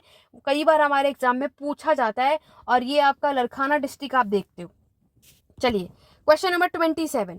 क्वेश्चन नंबर 27 में आपसे पूछा गया है, in ancient and early medieval are digest of Hindu law of inheritance which became extremely influence in Bengal was known as. तो इसे क्या बोला जाता है? दया भाग बोला जाता है। ठीक है। हिंदू लॉ के अंदर आप देखोगे तो हाईली इन्फ्लुएंस, इसको क्या बोलते हो आप? दया भाग बोला जाता है। क्वेश्चन नंबर 27 का इसका अकॉर्डिंगली राइट आंसर क्या होगा? Option number B. आपके एग्जाम में ये पूछा जाता है और पूछा गया भी है, इसीलिए क्या करना है, हमें ये सारी चीजें पता होनी चाहिए अपने एग्जाम पॉइंट ऑफ व्यू से, जो मैंने आपको बताया। याद रखना कि आगे जैसे कि अगर हम बात करें कि यहाँ पर ये जो आपका दया भाग आप देख रहे हो ना, ये आपके कास्ट से बेस्ड नहीं है। याद रखना, बहुत सारे लोग क्या करते हैं कास्ट के बेस पर है, बिल्कुल नहीं, कास्ट के बेस पर नहीं है। इन फ्यूचर आपके स्टेटमेंट वाइज में यहाँ से भी क्वेश्चन हमें देखने को मिल जाता है, इसलिए हमें पता होना चाहिए। दया भाग जो आप लॉ देखते हो ये 12th सेंचुरी में होता है, 12वीं शताब्दी में आपको देखने को मिलेगा। दूसरी बात, ये क्या है हमारा कोड ऑफ हिंदू इनहेरिटेंस, ये भी हमें याद रखना है हमारे एग्जाम के परस्पेक्टिव से, जो कि आपको ऑलरेडी यहाँ पर मेंशन है। और नेक्स्ट मैंने आपको क्या बताया, ये कहाँ पे प्रिवेल्ड है? आपका बंगाल में। ठीक है। तो क्वेश्चन नंबर 27 का राइट आंसर होगा ऑप्शन नंबर सेकंड। बढ़ेंगे क्वेश्चन नंबर 28 की तरफ। अगेन आपका रिवॉल्ट ऑफ 1857, देख रहे हो रिवॉल्ट ऑफ 1857 से दूसरा क्वेश्चन है। अभी रिसेंटली में ही मैंने चैनल पर रिवॉल्ट ऑफ 1857 की वीडियो अपलोड करी है, जाकर के चेकआउट कर लो, आपके लिए हेल्पफुल रहेगी। पहला स्टेटमेंट है, large majority of the sipahi of the Bengal army were recruited from the villages of Awadh and eastern Uttar Pradesh. बात तो सही है, ज्यादातर लार्ज जो मेजोरिटी है आपकी आर्मी की, वो आपको बंगाल की आर्मी ही देखने को मिलती है। उसके बाद rebellion spread through out north Deccan और साउथ इंडिया। तो ये जो विद्रोह हुआ था ये सिर्फ नॉर्थ डेक्कन और साउथ में हुआ था? नहीं, और भी जगहों पर भी हमने ये पढ़ा था जब हमने आपका पूरा लीडरशिप बोर्ड यहाँ पर हम देखते हैं। तो बी तो आपके ऑप्शन से वैसे ही बाहर है, जहां जहां बी दिख रहा है उसको बाहर कर दो, बस राइट आंसर आपको ऐसे मिल जाएगा। लेकिन बाकी के स्टेटमेंट को भी रीड आउट कर लेते हैं। The control of Indian administration was transfer from East India company to the board of control by the government of India act 1857, बिल्कुल करेक्ट है। ब्रिटिश न्यूज़पेपर अगर हम यहाँ पर देते, सॉरी ऑप्शन नंबर जो सी है वो सही नहीं है, जस्ट बिकॉज यहाँ पर ईस्ट इंडिया कंपनी की पावर जो है वो आपको किसको दी थी? ब्रिटिश क्राउन को मिला था, इसलिए ऑप्शन सी गलत होगा। डी देखो, ब्रिटिश न्यूज़पेपर एंड पिक्चर्स, आपके British heroes who saved the English and repress the rebel and the rebel were demonized, ये बात बिल्कुल ठीक है। इसके अकॉर्डिंगली इस क्वेश्चन का right answer option number B होगा। क्वेश्चन नंबर 29 की तरफ बढ़ेंगे, जिसमें पूछा जा रहा है, under which king Mewar attained the greatest height of its power. कौन से राजा के समय पर मेवाड़ जो है एक अच्छे हाइट पर, अच्छी खासी ताकतवर वो डायनेस्टी बन जाती है? राणा संगा के टाइम पर, लाखा सिंह के टाइम पर, राणा प्रताप के टाइम पर, या फिर राणा कुंभ के टाइम? तो राइट आंसर है ऑप्शन नंबर डी, राणा कुंभ, जो कि आपके ग्रैंड सन थे महाराणा संघ के। ठीक है। तो क्वेश्चन नंबर 29 का राइट आंसर होगा option number D. Question number 30 की तरफ बढ़ेंगे। क्वेश्चन नंबर 30 में आपसे पूछा गया है, Sambhaji inscription of Ashok is written in which script, तो ये कौन से स्क्रिप्ट में लिखा गया है? देवनागरी, पाली, खरोस्ती या फिर ब्राह्मी? क्योंकि देखो, जब कभी, पहली बात तो ये याद रखना, संभाजीगढ़ी जो शिलालेख है अशोक के द्वारा लिखा गया, पहला पॉइंट तो यही हमें याद रखना है। दूसरी बात, ये कौन से स्क्रिप्ट में लिखा गया वो भी अभी हम समझेंगे, लेकिन उससे पहले याद रखो कि ये जो संभाजीगढ़ है ये लोकेटेड कहाँ पर है, ये भी आ सकता है। तो ये आपको देखने को मिलेगा पेशावर वैली, पाकिस्तान में। ठीक है। दूसरी बात, यहाँ पर ये जो स्क्रिप्ट हमें देखने को मिलती है ये कौन सी स्क्रिप्ट में लिखा गया है? खरोस्ती में। ठीक है, खरोस्ती। इट मीन्स इस क्वेश्चन का right answer option number C होगा। और उसकी जगह इन्होंने अगर लैंग्वेज, भाषा पूछी होती कि इस इंस्क्रिप्शन में कौन सी भाषा आपको देखने को मिलती है, तो राइट आंसर होगा आपका प्राकृत। प्राकृत है, पाली है, संस्कृत है, यही लैंग्वेज आपको मिलेगी, बट राइट आंसर क्या होगा? प्राकृत भाषा में आप देखोगे। इसका time period 3rd century BC का आपको यहाँ पर देखने को मिलता है। और इसमें ऑब्वियस है कि इसमें मेनली जो फोकस है आपके धर्म पे रिलेटेड है अशोक के, वो सारी बातें आपको इसके पर्सपेक्टिव से याद रखना है। अशोक, प्राकृत लैंग्वेज, पेशवार पाकिस्तान में, खरोस्ती स्क्रिप्ट 3rd सेंचुरी BC। और ये भी आपको पता है खरोस्ती जो स्क्रिप्ट है आपकी राइट टू लेफ्ट लिखी जाती है, ये भी एग्जाम पॉइंट ऑफ व्यू से इंपॉर्टेंट है। अगर किसी को नहीं पता था तो वो नोट कर लो, ये भी आपका स्टेटमेंट वाइज क्वेश्चन आ जाता है, इसलिए हमें ये चीजें भी पता होनी चाहिए। ठीक है, तो क्वेश्चन नंबर 30 का right answer option number C होगा। तो जितने भी लोगों ने सी बताया बिल्कुल सही है। क्वेश्चन नंबर 31 की तरफ बढ़ते हैं। अगेन बुक पूछी गई है, environment and ethnicity in India. जो ये बुक है ये किसके द्वारा लिखी गई है? देखो, ये सारी बुक्स करने के लिए ना इग्नू की सोर्सेज भी अच्छे हैं। इग्नू की जब मास्टर हिस्ट्रीज की जब आप बुक पढ़ोगे, चाहे MA की पढ़ लो चाहे BA की पढ़ लो, दोनों ही बुक अच्छी हैं, उसमें आपको ये सारे सब्जेक्ट मिल जाएंगे और उसमें आपकी हेल्प हो जाएगी। तो ये बुक आपके किसके द्वारा लिखी गई थी? सुमित गुहा के द्वारा। लेकिन ऐसा नहीं है कि हम सिर्फ इन्हें ही पढ़ेंगे, ये बाकी के 3 भी जो आप देख रहे हो ना, इनके भी बुक्स हमें पता होनी चाहिए। जैसे कि आप सभी देखो, रामचंद्र गुहा की अगर हम बात करें, रामचंद्र गुहा की अगर हम बात करते हैं, तो आपने देखा कि इन्होंने कौन कौन सी बुक्स लिखी हैं। एक तो इन्होंने आपकी बुक लिखी है इंडिया आफ्टर गांधी जी। ठीक है, India after Gandhi ji the history of the world largest democracy. एक तो आपको ये बुक्स याद रखनी है जो कि रामचंद्र गुहा के द्वारा लिखी गई। नेक्स्ट अगर हम बात करें, जो नेक्स्ट बुक आपकी है गांधी बिफोर इंडिया, तो ये बुक भी किसने लिखी है? आपके रामचंद्र गुहा के द्वारा लिखा गया है। और भी क्वेश्चन आ सकता है, लाइक अगर हम बात करें गांधी के पर्सपेक्टिव से the year that change the world, ये बुक भी इन्होंने लिखी थी। और नेक्स्ट जो है आपके इन्वायरमेंट से भी related, environment a global history, ये बुक भी रामचंद्र गुहा ने लिखी है। अगर यहाँ पर इन्वायरमेंट और एथनिसिटी इंडिया के अलावा इन्होंने इन्वायरमेंट अ ग्लोबल हिस्ट्री किसने लिखी है, तब तो राइट आंसर रामचंद्र गुहा होता। लेकिन उन्होंने इन्वायरमेंट एथनिसिटी पूछी है, तब तो आपका राइट आंसर सुमित गुहा है। ठीक है, तो यहाँ पर आपको इस तरीके के बाकी के ऑथर्स भी जो हमें एग्जाम पॉइंट ऑफ व्यू से बुक्स को कवर अप करना है। क्वेश्चन नंबर 32 की तरफ बढ़ते हैं, जहां पर आपको नेशनल एंथम से रिलेटेड क्वेश्चन दिया है। नेशनल एंथम, जो कि किसी का भी ये स्टेटमेंट गलत नहीं होना चाहिए। सबसे पहला क्वेश्चन, जन गण मन जो है ये कंपोज हुआ था ओरिजिनली बंगाली भाषा में, तो बिल्कुल आपको पता है राष्ट्रीय गान जो है ये ओरिजिनली कंपोज आपके बंगला भाषा में हुआ था। और नेक्स्ट आपको ये भी पता है कि ये किसने लिखा था? रविंद्रनाथ टैगोर ने लिखा था, ये भी हमने ऑलरेडी पढ़ा हुआ है। तो it is the part of Rabindranath Tagore novel गोर। यहाँ पर आपको ये क्या पूछा है कि क्या, देखो पहली बात, ये कंपोज तो इन्होंने ही किया था, ये बात तो सही है, लेकिन क्या ये इनके रविंद्रनाथ टैगोर की जो बुक है गोरा, क्या वो उसका पार्ट था? तो बिल्कुल भी नहीं, याद रखना। देखो दूसरा क्वेश्चन ये भी एक बन गया कि रविंद्रनाथ टैगोर की एक नॉवल है गोरा, ये भी आ सकता है, लेकिन नेशनल एंथम रविंद्रनाथ टैगोर के गोरा का पार्ट नहीं है, ये हमारा एक इंडियन नेशनल एंथम है। ठीक है, और जो कि एक सेपरेटली सॉन्ग रविंद्रनाथ टैगोर के द्वारा कंपोज किया गया था। और ये जो नॉवल है गोरा, ये एक सेपरेटली लिटरली वर्क है, जहां पर किसके बारे में क्या क्या चीजें एक्सप्लोर की गई हैं, क्या क्या थीम बताई गई हैं। लाइक आइडेंटिटी के बारे में बताया गया, इसमें एक्सप्लोर किया गया है।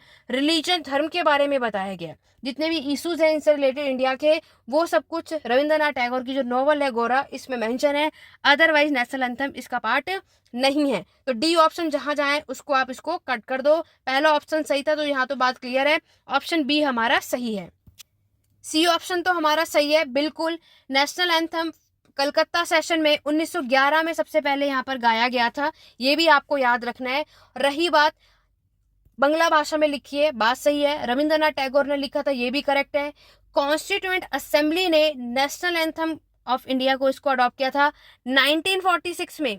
बिल्कुल नहीं, 1950 में किया था। इसीलिए बी ऑप्शन भी हमारा गलत होता है और डी भी गलत होता है। इसीलिए हमारे इस क्वेश्चन का राइट आंसर ऑप्शन बी था।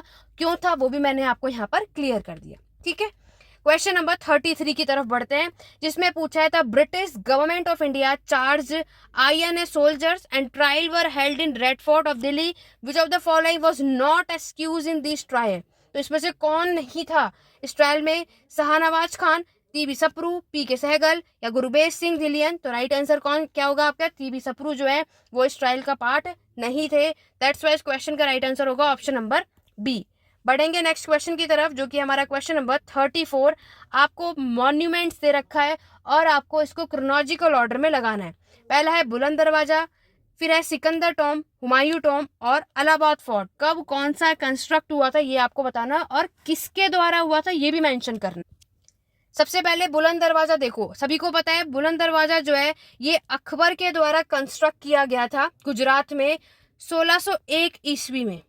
राइट, इसका जो मेन एंट्रेंस आप देखोगे पहले इसका फतेहपुर सिकरी में हमें देखने को मिलता है। तो यहाँ पर बुलंद दरवाजा कहाँ पर आपको देखने को मिला? फतेहपुर सिकरी हमने देखा, जो कि अकबर के द्वारा बनवाया गया था।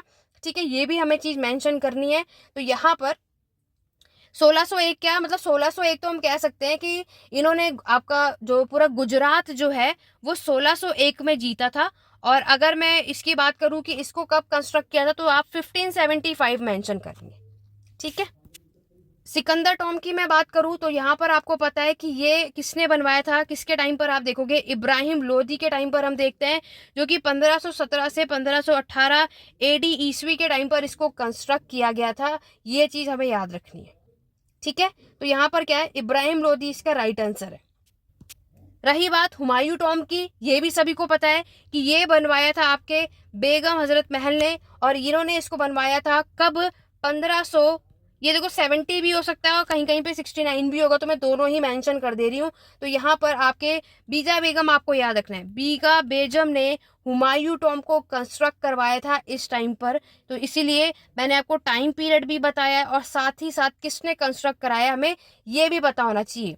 नेक्स्ट है आपका Allahabad fort was constructed by. तो इलाहाबाद फोर्ट भी आपको पता है कि ये आपके अकबर के द्वारा ही बनवाया गया था। कब? 1583 में। 1583 में ये अकबर के द्वारा यहाँ पर इसको बनवाया गया। तो इसके अकॉर्डिंगली इस क्वेश्चन का राइट आंसर क्या होगा आपका? Option number C. ठीक है, चलिए आगे बढ़ेंगे नेक्स्ट क्वेश्चन की तरफ। Question number 35। क्वेश्चन नंबर 35 में आपको बताना है in which year Dutch establish factories in Nizampatnam. तो आपको बताना है कौन से ईयर में डच ने अपनी फैक्ट्रीज यहाँ पर इस्टेब्लिश की थी? 1605 से 06 में, 1609 में, 11 से 12 में या फिर 17।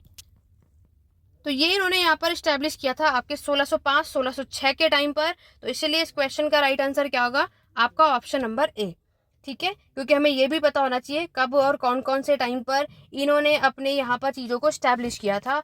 बाकी अगर हम डच की बात करें तो जैसे कि आपको पता है सूरत, आगरा, कानपुर, भरूच, अहमदाबाद, हर जगह हमें ये चीज़ें देखने को मिलती हैं। उसके अकॉर्डिंगली भी हमें चीज़ें याद रखनी है। लेकिन इसके अलावा और क्या एग्जाम में आ सकता है?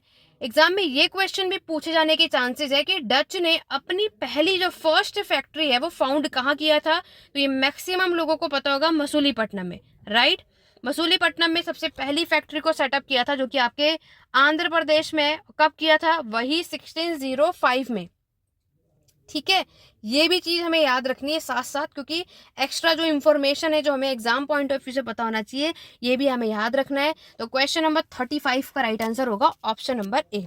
क्वेश्चन नंबर 36 की तरफ बढ़ेंगे, जिसमें आपसे पूछा जा रहा है which king is mention in the Barikot inscription of Swat valley? Dharmapal, Jayapal Dev, Vijayapal या फिर मोहम्मद गौरी? तो वो राजा हैं आपके जयपाल देव।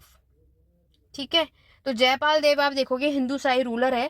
बैरिकॉट इंस्क्रिप्शन में आपको इनके बारे में देखने को मिलता है, इनके बारे में मेंशन है, और उसमें इनका टाइम पीरियड भी बताया 964 से लेकर के 1002 AD यानी ईस्वी तक। ऑब्वियस है ये कहाँ पर फाउंड हुआ? आपके बैरिकॉट में ही। ये आपका साइट यहाँ पर आप देखोगे जिसमें पूरा आपके शाही टेम्पल और वहाँ का जो वाटर टैंक से लोकेटेड है वो सारी बातें इसमें बता रखी हैं। दैट्स वाई इस क्वेश्चन का राइट आंसर होगा option number B. Question number 37 की तरफ बढ़ेंगे। Mirabai husband Yuvraj Bhojraj was the son of, वो किसके बेटे थे आपको बताना है, राणा संगा के, राणा कुंभ के, राणा प्रताप के या फिर राणा उदय। तो यहाँ पर हमें क्या समझ आया कि वो किसके बेटे थे, आपके राणा संगा के बेटे थे। और यहाँ पर अगर हम बात करें कि ये सबसे एल्डेस्ट सन थे, ये भी हमें याद रखना है। और ऑब्वियस है ये आपके किसके रूलर थे, रूलर ऑफ मेवाड़, जो कि हम ऑलरेडी पढ़ चुके हैं, वो भी वेस्टर्न इंडिया का, ये भी हमें याद रखना है। ईस्टर्न था, वेस्टर्न था, क्या था, ये भी हमें चीजें पता होनी चाहिए। ठीक है, 37 का right answer option number A होगा। क्वेश्चन नंबर 38 की तरफ बढ़ेंगे, जिसमें आपसे पूछा है which of the following revolutionary leaders organize the Chittagong armoury raid. उसके लीडर आपको कौन से देखने को मिलेंगे, सूर्य सेन। ठीक है, सूर्य सेन आपको देखने को मिलेंगे। सूर्य सेन को और क्या कहा जाता है ये भी आपको याद रखना है, मस्तिरदा के नाम से हम जानते हैं। ये बहुत ही अच्छे प्रोमिनेंट इंडियन रेवोल्यूशनरी लीडर आप देखोगे जिन्होंने लीड किया था आपका ये रेड। और टाइम पीरियड भी याद होना चाहिए आप सभी को, टाइम पीरियड है 18 अप्रैल 1930। ठीक है, जहां पर इन्होंने सारे एग्जीक्यूट किए थे, जितने भी अटैक पुलिस पर हुआ था, आपके फोर्सेस पर हुआ था, ये सब कुछ आपको इसमें यहाँ पर मेंशन करना है। इसको लीड सूर्य सेन कर रहे थे, जो कि हमारे एग्जाम पॉइंट ऑफ व्यू से इंपॉर्टेंट है। तो आगे के लिए आपको एक बात समझ आ गई कि नोट कर लो कि अब हमें ये टॉपिक भी ऐड करना है। इन फ्यूचर आपके चित्तानगौज आर्मरी रेड से भी रिलेटेड एग्जाम में क्वेश्चन आने के चांसेस हैं, और इसके बारे में भी हमें नॉलेज डेफिनेटली होनी चाहिए। जैसे अभी तक मैक्सिमम लोगों को इसके बारे में नहीं पता होगा, लेकिन आज जब यहाँ से क्वेश्चन आ गए तो चांसेस हैं आगे भी हमें यहाँ से क्वेश्चन मिल सकता है। ठीक है, चलिए क्वेश्चन नंबर 39 की तरफ बढ़ते हैं। अगेन मैच दी फॉलोइंग है, जिसमें आपको बताना है India art, temple of north India, Hinduism Buddhism, Gupta temple architecture, कौन कौन से किसके किसके टाइम पर आपको देखने को मिलता है, आपको इसको मैच करना। तो यहाँ पर हमें बुक्स बतानी है, कौन सी बुक्स किसके द्वारा लिखी गई हैं। हिंदुज्म एंड बुद्धिज्म अगर आपने पढ़ा होगा तो हमने इसको देखा कि ये जो बुक है किसके द्वारा लिखी गई है, चार्ल्स इलॉट के द्वारा, जो कि हमें इस ऑप्शन में नजर आ रहा है। इसमें तो एक ही ऑप्शन दिया, लेकिन दो नाम याद रखने हैं क्योंकि दो लोगों ने इस बुक को लिखा था। नेक्स्ट जिन्होंने लिखा था आपके आनंद ने लिखा था, तो ये भी आपको याद रखना है, क्या पता नेक्स्ट टाइम ये आपको ये नाम मेंशन कर दे। ठीक है, तो ये हो गया हमारा option number C. Gupta temple architecture की मैं बुक की बात करूं तो ये लिखा गया था आपके पृथ्वी कुमार अग्रवाल के द्वारा। ठीक है, तो इसके अकॉर्डिंगली ये डी राइट आंसर होगा। और अगर आप देखोगे 1968 में ये बुक लिखी गई थी, टाइम पीरियड भी हमें डेफिनेटली पता होना चाहिए। Temple of north India book की बात करें तो ये आपके कृष्णदेव ने लिखी थी, तो इसका राइट आंसर बी होगा। तो फर्स्ट आपका बचा वी.एस. अग्रवाल ने लिखा है। इसके टर्म्स के क्रोनोलॉजिकल ऑर्डर में जब आप देखोगे तो इसका right answer option number B होगा। ठीक है, तो right answer option number B है। जितने लोगों ने भी बी बताया लगाया बिल्कुल करेक्ट है। आगे बढ़ेंगे क्वेश्चन नंबर 40 की तरफ, जिसमें आपसे आर्किटेक्चर पूछा है, सिंबल है और किसके एसोसिएटेड विद है वो बताना है। महानवमी डिब्बा की बात कर ले, लोटस महल, विरूपाक्षा टेम्पल और पंपा देवी, सभी को इसके बारे में पता है। और उसका आर्किटेक्चर, यानी एक बात समझ आ रही है, आर्ट और आर्किटेक्चर भी हमें डेफिनेटली पता होना चाहिए, जिससे हम इन क्वेश्चंस को सॉल्व कर सकें। सबसे पहले अगर आप देखोगे महानवमी डिब्बा के बारे में, महानवमी डिब्बा के बारे में आपने पढ़ा है कि ये एक क्या है, आपका मासिव प्लेटफॉर्म है। ठीक है, तो ए ये करेक्ट होगा। लोटस महल की मैं बात करूं तो ये यहाँ पे आपका एसोसिएटेड विद काउंसिल चैम्बर हमें देखने को मिलता है। ठीक है, नेक्स्ट अगर हम बात करेंगे आपका विरूपाक्षा टेम्पल की, तो ये गार्जियन डाइटी हमें देखने को मिलती है। और लास्ट है पंपा देवी, तो लोकल मदर गॉडेस आपको यहाँ मिलेगा। इसके अकॉर्डिंगली अगर हम देखें तो यहाँ पर इस क्वेश्चन का राइट आंसर क्या होगा, आपका ऑप्शन नंबर 3। ठीक है, चलिए बढ़ेंगे आगे नेक्स्ट क्वेश्चन की तरफ, क्वेश्चन नंबर 41 की तरफ, जिसमें एक बुक पूछी गई है आपके रजमनामा जो है, ये is a painted translated of Ramayan, Mahabharat, Bhagavad Gita या पंचतंत्र। देखो ये पहली बात, आपका एक पर्शियन ट्रांसलेशन है, लैंग्वेज भी हमें डेफिनेटली पता होना चाहिए। दूसरी बात ये आपको याद रखना है महाभारत का है। The Mahabharat was translated into Persian at Akbar order, तो अकबर के टाइम पर इसको पर्शियन भाषा में ट्रांसलेट किया गया था, और तब जाकर इस महाभारत का नाम पर्शियन में ये दिया गया। समझ रहे हो, तो यहाँ पर महाभारत का ही नाम आपको ये देखने को मिलता है। और किसने रखा था वो भी याद रखो, इन फ्यूचर आपके एग्जाम में आ जाए, फैजी और आपके and Abdul Qadir Badayuni. Persian language मैंने आपको बता ही दिया, क्योंकि अकबर के समय पर ये बोला जाता है रेनेसांस ऑफ पर्शियन लिटरेचर के नाम से सबसे ज़्यादा पॉपुलर है। ये बात हमने यहाँ पर पढ़ी। पंचतंत्र आप देखोगे, वेद देखोगे, भगवत गीता देखोगे, ये सारी ऐसी बुक्स हैं जो कि आपकी संस्कृत भाषा से पर्शियन लैंग्वेज में ट्रांसलेट हुई थी, जो कि हम ऑलरेडी कई बार पढ़ चुके हैं। पंचतंत्र को ट्रांसलेट पर्शियन में किया था फैजी ने, जो आपके एग्जाम में आगे पूछे जाने के चांसेस हैं। अबुल फजल ने आईने अकबरी लिखी थी, अकबरनामा लिखा था, सभी को पता है। राज तरंगनी को भी ट्रांसलेट किया गया था मौलाना शाह मोहम्मद के द्वारा, वो भी याद रखो। पंचतंत्र मैंने अभी आपको बताया। रामायण भी याद रखना, रामायण भी यहाँ पर ट्रांसलेट किया गया था पर्शियन लैंग्वेज में, किसके द्वारा वो भी लिख लेते हैं, क्योंकि हमारे एग्जाम पॉइंट ऑफ व्यू से ये भी इंपॉर्टेंट है। आपके मुल्ला अब्दुल कादिर, मैंने भी आपको बताया एग्जाम में यहाँ से भी क्वेश्चन आ जाते, तो हमें सारी नॉलेज होनी चाहिए, इसलिए मैंने आपको बाकी की भी चीजें बता दी जो हमारे एग्जाम के परस्पेक्टिव से इंपॉर्टेंट है। ठीक है, चलिए बढ़ेंगे क्वेश्चन नंबर 42 की तरफ, जिसमें आपको बताना है सब्सिडायरी अलायंस से रिलेटेड स्टेटमेंट दे रखा है, कौन सी बात सही है कौन सी नहीं, तो एक बात समझ में आ गई। सब्सिडायरी अलायंस का कॉन्सेप्ट हमें क्लियर होना चाहिए, तभी हम इस क्वेश्चन को सॉल्व कर पाएंगे। सब्सिडायरी अलायंस व डिवाइड बाय लॉर्ड वेलेस्ली 1798, बात तो सही है। सेकेंड में है British would not be responsible for protecting their allies from internal threat to the power, not की वजह से ये ऑप्शन गलत होता है आपका। In the territory of the allied a British arm contingent will be station, बिल्कुल सही। Ally could enter into agreement with other ruler और एंगेज इन वॉरफेयर, नहीं। इसके अकॉर्डिंगली इस क्वेश्चन का right answer option number A होगा, यानी ए और थर्ड स्टेटमेंट आप सभी का करेक्ट है। क्वेश्चन नंबर 43 में पूछा जा रहा है मित्र मेला स्टार्ट हुआ था कहाँ?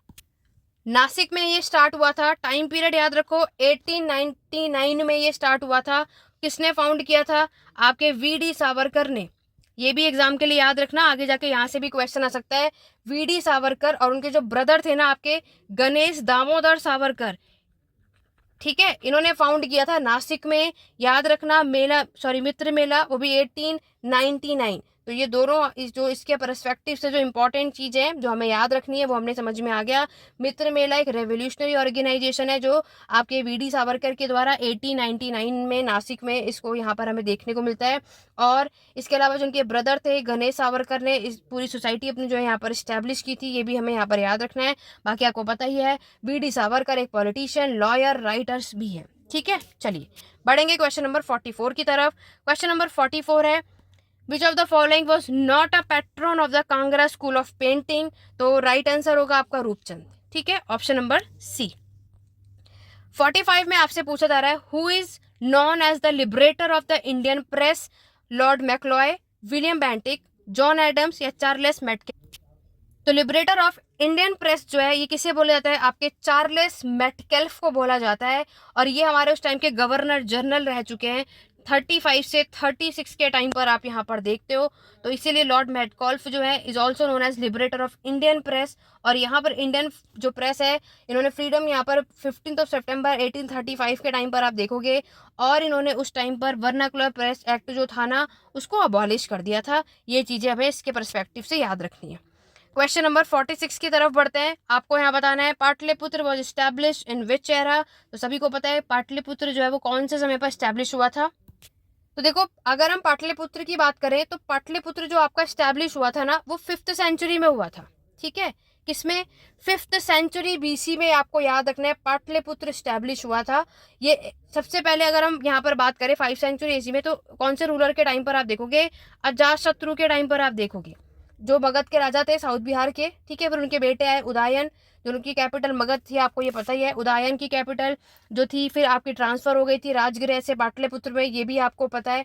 उसके बाद ये पूरा ना क्रोनोलॉजिकल ऑर्डर याद रखना। पाटलिपुत्र पूरा कॉन्सेप्ट पढ़ना है ना, इग्नू की बुक सर्च करना MHI 110। ठीक है, 110 जब आप सर्च करोगे उसमें पाटलिपुत्र का एक पूरा कंप्लीट चैप्टर दिया है, उसे अच्छे से कर लो, कोई नहीं रोक सकता इससे रिलेटेड क्वेश्चन आपको करने से। ठीक है, चलिए क्वेश्चन नंबर 47 आपको बताना है वे कौन सी बुक किसके द्वारा लिखी गई है। अगेन तो उसको मैच ऑफ करना है आपको। हिस्ट्री ऑफ हिंदू, इसकी मैं बात करूं मैथमेटिक्स की, तो ये किसके द्वारा यहाँ पर इसको लिखा गया? तो इसके राइट आंसर है आपका AN सिंह, यानी कि आपके अवधेश नारायण सिंह ने लिखा था। और एक और थे जो आपको याद रखना है, आपके B दत्त। ठीक है, इन्होंने पब्लिश किया था इसको, और 1930 के टाइम पर, तो ये हमें याद रखना है। नेक्स्ट अगर हम बात करते, आउटलाइन ऑफ इंडियन फिलोसफी जो है ये आपके मैसोर हिरियन ने लिखा था, ये आपको याद रखना है। टाइम पीरियड 1871 से 1950 का यहाँ पर माना जाता है, ठीक है। तो ये हो गया हमारा ए ऑप्शन, ये हो गया हमारा बी ऑप्शन। तो फर्स्ट में जहाँ पर हमें ये बी नज़र आ रहा है वो आपको यहाँ पर चेकआउट कर लेना है कि ए का फर्स्ट हमें दिख रहा है। यहाँ पर जो इन्होंने नंबर दिए ना, ये इसके अकॉर्डिंग दिया है, ये भी याद रखना आप सब। अर्ली हिस्ट्री ऑफ सेलोन की बात करें तो आपके जीसी मेंडोस ने लिखा था, तो ये आपका डी होगा। और लास्ट जो हमारा बचा तो ये हमारा सी होगा। इसके अकॉर्डिंगली अगर हम देखते हैं तो हमारा राइट आंसर होगा, तो यहाँ पर आपका राइट आंसर क्या होगा, ऑप्शन नंबर सेकेंड, ठीक है। चलिए आगे बढ़ेंगे क्वेश्चन नंबर 48 की तरफ। हिस्टोरिका बुक जो है किसके द्वारा लिखी गई, इतना सिंपल क्वेश्चन है, हेरोडोटस के द्वारा लिखी गई, जिन्हें आप फादर ऑफ हिस्ट्री के नाम से यानी इतिहास के जनक के नाम से भी हम जानते हैं। कई बार हम हिस्ट्री की शुरुआत ही आपकी यहीं से होती थी, उतना तो आपको कंफ्यूज होना ही नहीं था। मजिस्टनीज आपको पता है जिन्होंने इंडिका बुक लिखी है, ठीक है। चलिए क्वेश्चन नंबर 49 क्रोनोलॉजिकल ऑर्डर है, आपको बताना है कौन कौन से सूफी संत जो है वो भी डेथ, किसकी मौत कब हुई थी, कौन कब मरा था। शेख निजामुद्दीन औलिया और फिर आपके चिराज दिल्ली, गंज शिखार और आपके मुज्जिन सिजदी, ये आपको क्रोनोलॉजिकल ऑर्डर में लगाना है, कब किसकी डेथ हुई है उसके अकॉर्डिंगली, और फिर आपको इसको अरेंज करना। तो अब से एक बात तो समझ आ गई कि अब से हम चिश्ती सूफी पढ़ेंगे, ऑर्डर्स के साथ साथ किसका बॉर्न टाइमिंग क्या था और डेथ टाइमिंग क्या था, दोनों चीजें हमें पता होनी चाहिए। निजामुद्दीन औलिया अगर आप देखोगे तो 1325 इनका टाइम है जब इनकी डेथ हुई थी। अप्रैल 3 अप्रैल हम देखते हैं जब इनका डेथ टाइमिंग हमें यहाँ पर देखने को मिलता है। नेक्स्ट अगर हम बात करेंगे तो इनकी डेथ आपको देखने को मिलती है 1356 के अंदर, ठीक है। इनकी डेथ आप देखोगे तो 1266 एडी यानी ईस्वी में हमें देखने को मिलता है। ये है आपके 1236। अब इसको आप क्रोनोलॉजिकल ऑर्डर में जब लगाओगे तो हमें यहाँ पर देखने को मिल जाएगा, एकदम क्लियरली मेंशन है। सबसे पहले आएगा 1236 यानी डी ऊपर है, तो सबसे पहले बहुत सिंपल वे में हमने यहाँ देख लिया, इसका right answer option number B होगा। चलिए क्वेश्चन नंबर 50 की तरफ बढ़ते हैं। हमें बताना है one of the most important expect of Buddha teaching of आपके किसको रेफर करती हैं, तो ये हमें बताती हैं लॉ ऑफ डिपेंडेंट ओरिजिनेशन के बारे में। क्वेश्चन नंबर 50 का right answer option number B होगा, ठीक है। तो अभी तक हमने टोटल 50 क्वेश्चन कर लिए और हमें आइडिया लग गया एग्जाम में कहाँ से किस तरीके से क्वेश्चन आता है। जल्दी से एक बार वीडियो को लाइक और शेयर कर दो, चैनल पर फर्स्ट टाइम हो तो चैनल को सब्सक्राइब कर लो ताकि आगे आने वाली नोटिफिकेशन सारी वीडियोज आपको मिले। और अगर अभी तक आपने बेल आइकन प्रेस नहीं किया जरूर कर लो, सारे लिंक आपको सोशल मीडिया के डिस्क्रिप्शन बॉक्स में मिल जाएंगे। तो यहाँ पर एक बार जल्दी से लाइक शेयर कर दो। अगर आपको ये क्लास हेल्पफुल रही है, आपको सिर्फ एक छोटा सा लाइक करना है, जिससे यहाँ पर आपको इससे समझ में आता है कि आपको ये वीडियो कितनी हेल्पफुल रही, तो उससे आप इस वीडियो को लाइक करके जा सकते हैं, ठीक है। बाकी मैंने आपको सारी चीज़ें कॉन्सेप्ट वाइज यहाँ पर मैंने आपको समझा दिया है, आगे हम कंटिन्यू करते रहेंगे। कोई भी डाउट या क्वेरी है 8882196980 पर, जो इस वीडियो पर फर्स्ट टाइम आया है ज़रूर कॉन्टैक्ट करें। पेड क्लासेस नोट्स सब कुछ अवेलेबल है। 2024 2023 2022 जब से CUET का एग्जाम हो रहा है, सारे एंट्रेंस के PYQ आपको मेरे चैनल पर मिल जाएगा, जाके चेकआउट कर लो। तो ये हिस्ट्री का PG एंट्रेंस पहले से अब में बहुत ज़्यादा डिफरेंस है, टफ होते जा रहा है। एक बात हमें समझ में आ रही है कि CUET PG एंट्रेंस एग्जाम के लिए और अच्छी और कड़क से मेहनत करनी पड़ेगी, तभी जाकर के आपका जो सपना है दिल्ली यूनिवर्सिटी में एग्ज़ाम लेने का, BHU JNU में लेने का, तभी जाके वो आपका सक्सेसफुल होगा। तो कोशिश करो, सब अभी से पढ़ो नेक्स्ट ईयर के लिए, ताकि आप अच्छे से सारी चीज़ें पढ़ सको, ठीक है। चलिए आगे बढ़ेंगे नेक्स्ट क्वेश्चन 51 की तरफ। तो बढ़ेंगे आपके क्वेश्चन नंबर 51 की तरफ। तो क्वेश्चन नंबर 51 में आपसे पूछा गया है इनमें से कौन से चोल के राजा हैं जिन्होंने फर्स्ट टाइम आपके मालदीव को कॉन्कर किया था। आपके पास ऑप्शन है राजेंद्र फर्स्ट, राजराज फर्स्ट, विजाल्य। तो यहाँ पर अगर हम देखें चोल रूलर के बारे में बात करें जिन्होंने आपके मालदीव्स को सबसे पहले कॉन्कर किया था, तो यहाँ पर अगर आप देखोगे तो ऐसा कहा जाता है कि वो थे सबसे पहले पर्सन कौन, आपके राजाराज फर्स्ट। अगर हम देखें कि जिन्होंने आपके मालदीव्स को फर्स्ट टाइम यहाँ पर कॉन्कर किया था, और यहाँ पर उनके पर्सपेक्टिव से अगर आप देखोगे तो पहले तो बात तो ये है कि राजाराज चोल फर्स्ट का जो हमारा टाइम पीरियड है वो क्या माना जाता है, वो टाइम पीरियड माना जाता है 985 से लेकर के 1014 AD यानी ईस्वी का। ये हमारे चोल साम्राज्य के सबसे पावरफुल रूलर माने जाते हैं और इन्होंने अपने साम्राज्य का विस्तार बहुत अच्छा किया। इवनली इन्होंने सिर्फ मालदीव्स ही नहीं, आपके श्रीलंका को भी कॉन्कर किया था। तो इन फ्यूचर यहाँ से भी क्वेश्चन आने के चांसेस होते हैं, तो इसीलिए आपको ये दोनों ही पॉइंट पता होना चाहिए। बाकी राजा राज चोल फर्स्ट टाइम पीरियड आपको पता चला, और दूसरी बात मैंने आपको क्या बताया कि ये सबसे ग्रेटेस्ट एम्परर थे और यहाँ पर इन्होंने अपने समय पर क्या किया था, अपने साम्राज्य का विस्तार जो है आपके दक्षिण भारत तक किया था। ठीक है, वो भी मैंने श्रीलंका आपको बताया जो कि साउथ में, मालदीव्स मैंने आपको बताया। ठीक है, वो भी आपको याद रखना है। और साथ ही साथ और क्या इंपॉर्टेंट चीज है राजा राज फर्स्ट से रिलेटेड अगर हम देखें तो इन्होंने क्या बिल्ड करवाया था, आपके बृहदेश्वर टेम्पल। ठीक है, बृहदेश्वर टेम्पल जो है किसके द्वारा बनवाया गया था, तो राजा राज फर्स्ट राइट आंसर है, जो कि कई बार आपसे पूछा जाता है। ये टेम्पल किसको डेडिकेटेड है, तो आप क्या बताएंगे, लॉर्ड शिव को। ठीक है, साथ ही साथ इन्होंने आपके बुद्धिस्ट के मोनास्ट्रीज भी कंस्ट्रक्ट करवाई थी। ये भी क्वेश्चन हमें याद रखना है, कई बार आया है। अगर आप सभी चोल साम्राज्य करोगे और डेफिनेटली अगर आप प्रीवियस क्वेश्चन भी चेकआउट करते हैं तो ये सारे क्वेश्चन ऑलरेडी एग्जाम में आपके पूछे जा चुके हैं। तो इसीलिए ये सारी चीजें मैं आपको साथ साथ बताती जा रही हूँ, जिससे हमारे एग्जाम में क्वेश्चन आपको डेफिनेटली देखने को मिलता है। वहीं अगर आप सभी राजेंद्र फर्स्ट को देखेंगे तो राजेंद्र फर्स्ट के बारे में भी थोड़ा बहुत मैं आपको बता दूं। इनका नेक्स्ट ये रूलर बने थे 1014 से 1044 एडी यानी ईस्वी तक बने थे, और ये भी हमारे चोल साम्राज्य के ग्रेटेस्ट रूलर है। ठीक है, यहाँ पर इन्होंने अपने साम्राज्य का विस्तार कहाँ तक किया था, ये नॉर्थ तक पहुंच चुके थे। ठीक है, गंगा रिवर तक आप देखोगे, मालदीव, श्रीलंका, हर तरफ ये गए। इन्होंने आपके साउथ ईस्ट एशिया टेरिटरीज को भी इन्वेड कर लिया था, ये भी आपको चीज याद रखनी है। नेक्स्ट अगर हम बात करें तो इन्होंने एक सिटी फाउंड की थी जो हमारे एग्जाम में कई बार आता है, गंगाई कोंड चोलापुरम। ठीक है, ये कई बार आता है, मैक्सिमम कंफ्यूज हो जाते हैं कि राजेंद्र फर्स्ट थे या राजा राज फर्स्ट थे, तो याद रखना राजेंद्र फर्स्ट ने इस जगह को कंस्ट्रक्ट किया था। और साथ ही साथ नेक्स्ट अगर मैं बात करूं तो इन्होंने जो टेम्पल कंस्ट्रक्ट कराया था वो था आपके रामेश्वरम टेम्पल।